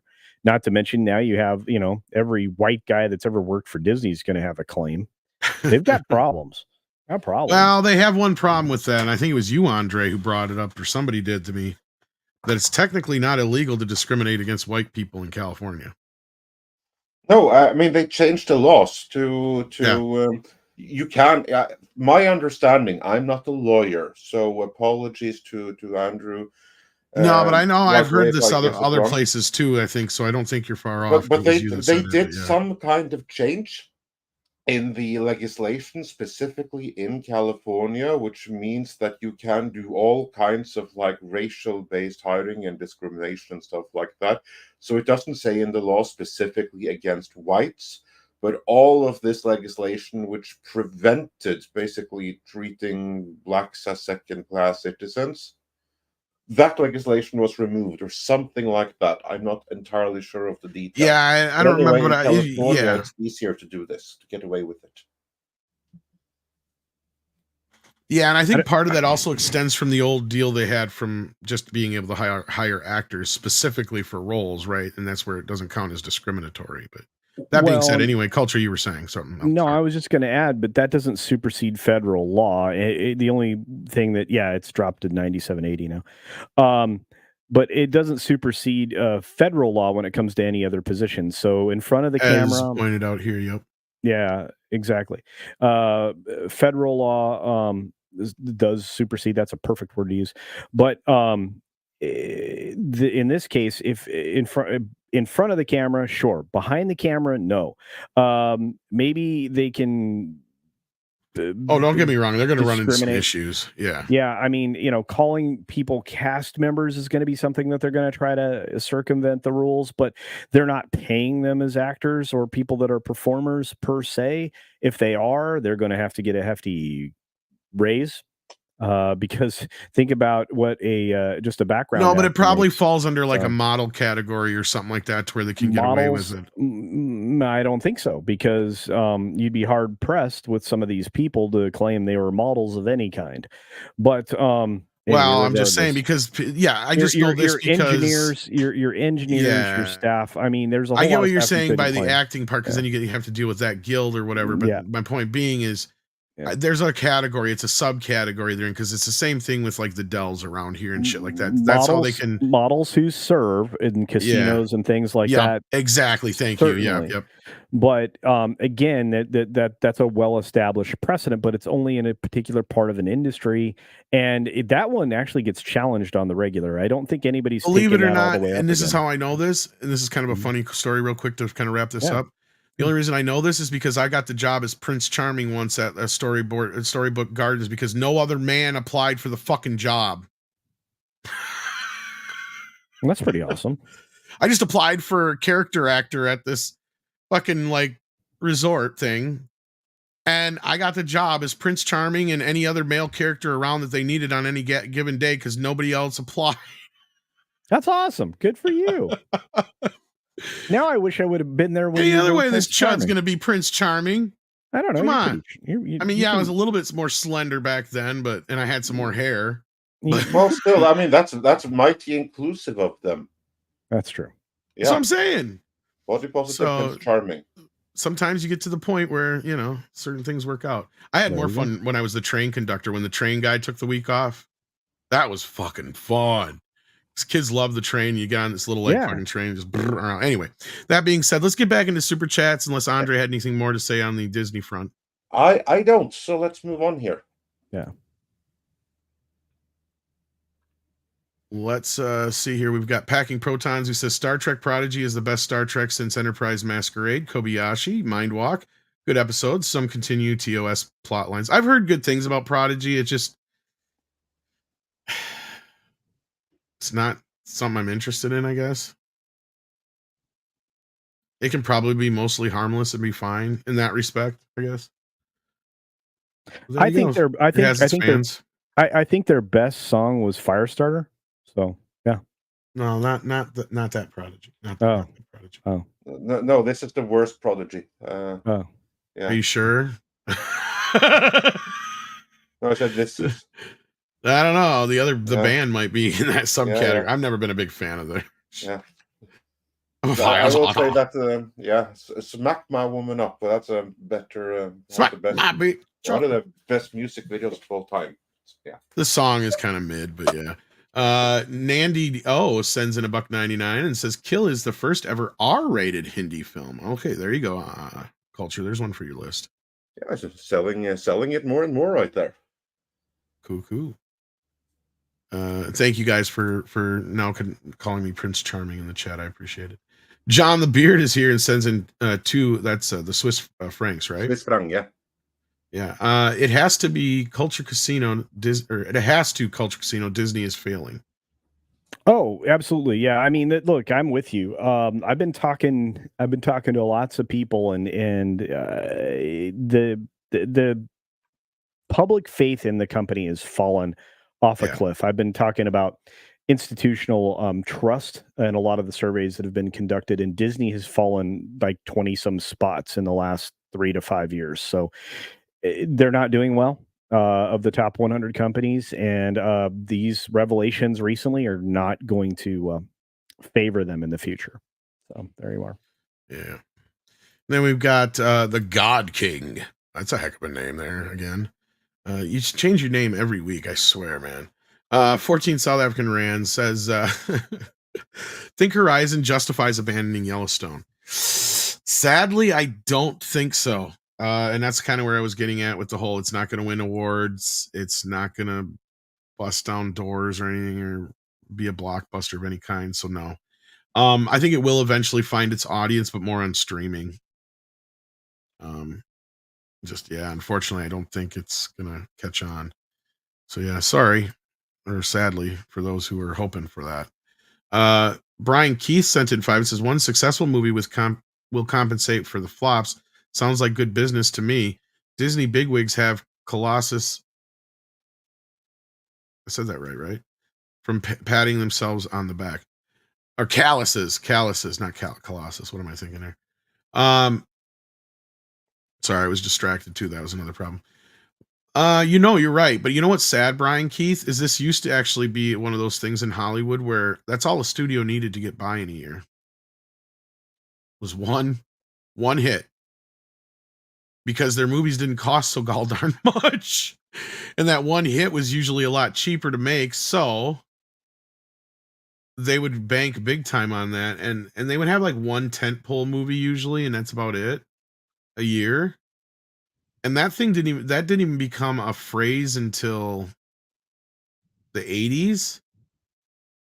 So like, yeah, I mean, it used to be that way, and they could get away with just having one big hit a year that they knew they could bank on, and maybe one surprise hit a year that would help really pay the bills, some really cheap movie they made. But now the movies cost so much, they all have to make $1 billion. That's the problem. So, but some of the studios are starting to learn, so we'll see how it rolls. Tipping Barn sends in $4.99, says, I was taken out of the film and Costner said, new phone, who dis? Yeah, exactly. John the Beard sends in another five Swiss francs. Read between the lines. See, why is Alan Ritchson after Bill Maher interview wearing that shirt? The big fat alpha male. For what reason? Why? Okay, I'll have to look into this. I'm not familiar. I didn't even get to see any of the last. I know Bill Maher and them were talking all about the Biden stuff this last week, so I didn't get a chance to check it out. Do you know what he's talking about here, Culture referring to? Alan Ritchson. I did not know that I know he talked to Bill Maher, but I don't know anything about any of that or why. So, after he was talking about, attacking Americans, despite the fact that he had the show Reacher out at the same time, I can't place what this is a conversation for. Yeah, so we haven't seen it. Sorry, can't comment on it further. Indeed. So I'll have to check into that. And then let's see. John the Beard says, by the way, I don't even disagree with it, but see in between the lines. All right, we'll check it out. Yeah. In between the lines. Master Clockwork sends in 2 and says, you got the touch. You got the power of touch. 1. Yeah. You got the power. I'd like to touch Culture Casino on his beard. Careful now. And roll out. Yeah. Optimus Pride, you got to go away. You only get 1 month. He's gone. All gone. Right. He's busy on the Pride Parade thing. John the Beard sends in another 5 Swiss francs. Thank you so much. Says, that chick on the nose powder at Davos is literally living 30 minutes from here. Why is Alan Ritchson after Bill Maher interview wearing that shirt? So I'm going to have to check into this again. Yeah, I'm not totally up to speed on what it's all about yet, John. So follow me on Twitter if you want to hear my response if I get to it soon. Yeah, and John also unfortunately, being up to the date on Maher isn't in the prep work for these streams. So that's a bonus if we somehow are. Yeah, I actually used to watch him fairly almost every week, I used to watch him even on Politically Incorrect, but it's usually more so just for the guests and the topics. But yeah, but as of late, he's been getting more and more with the program, I would say. But John says he also met her. She is awful as it looks. Okay.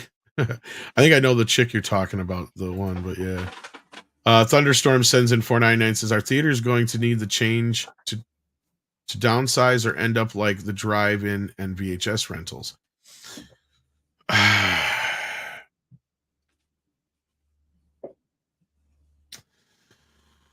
Theaters, I think, the thing is the theaters will be fine as long as the studios don't strong arm them again like they did years ago. Like they're in a good place now.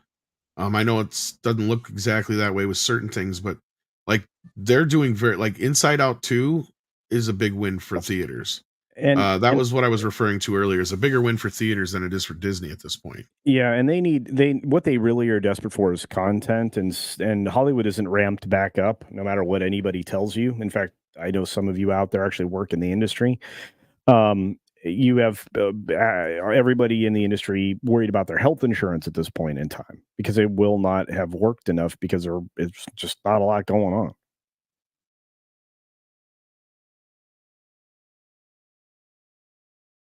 Indeed. And then we've got that's the price of virtue signaling.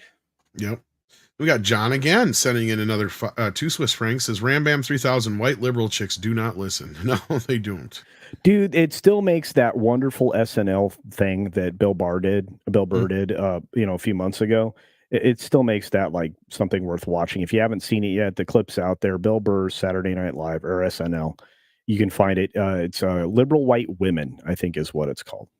Yeah, and then Pilgrim Media points out with $2 that federal civil rights laws are in play. Yeah, I agree with you guys. They're gonna hit a brick wall when it comes to this shit legally, because a lot of it's so contradictory to other things, and as you know, some of the people in chat and culture pointed out about the federal law superseding. So, like, yeah, at the end of the day, this is not going to look good for them. And then we got Jesus Davila sending in $1.99 with a thumbs up. I bet it is. Let me look here just to be sure, though. It is a thumbs up. So hit that thumbs up if you haven't already. We appreciate that here at the channel. That always helps us out in one way or another.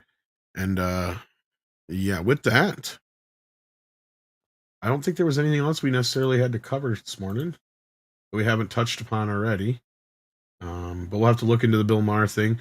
Oh yeah, we do have the Rumble side of things. So we are going to run to Rumble real quick, guys, to handle the Rumble rants from earlier today. Because they are very political.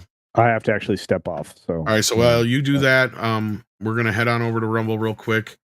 So thank you again on the YouTube side. See us over on Rumble if you want to get into the political discussion real quick. It's not gonna be long anyway. So see ya.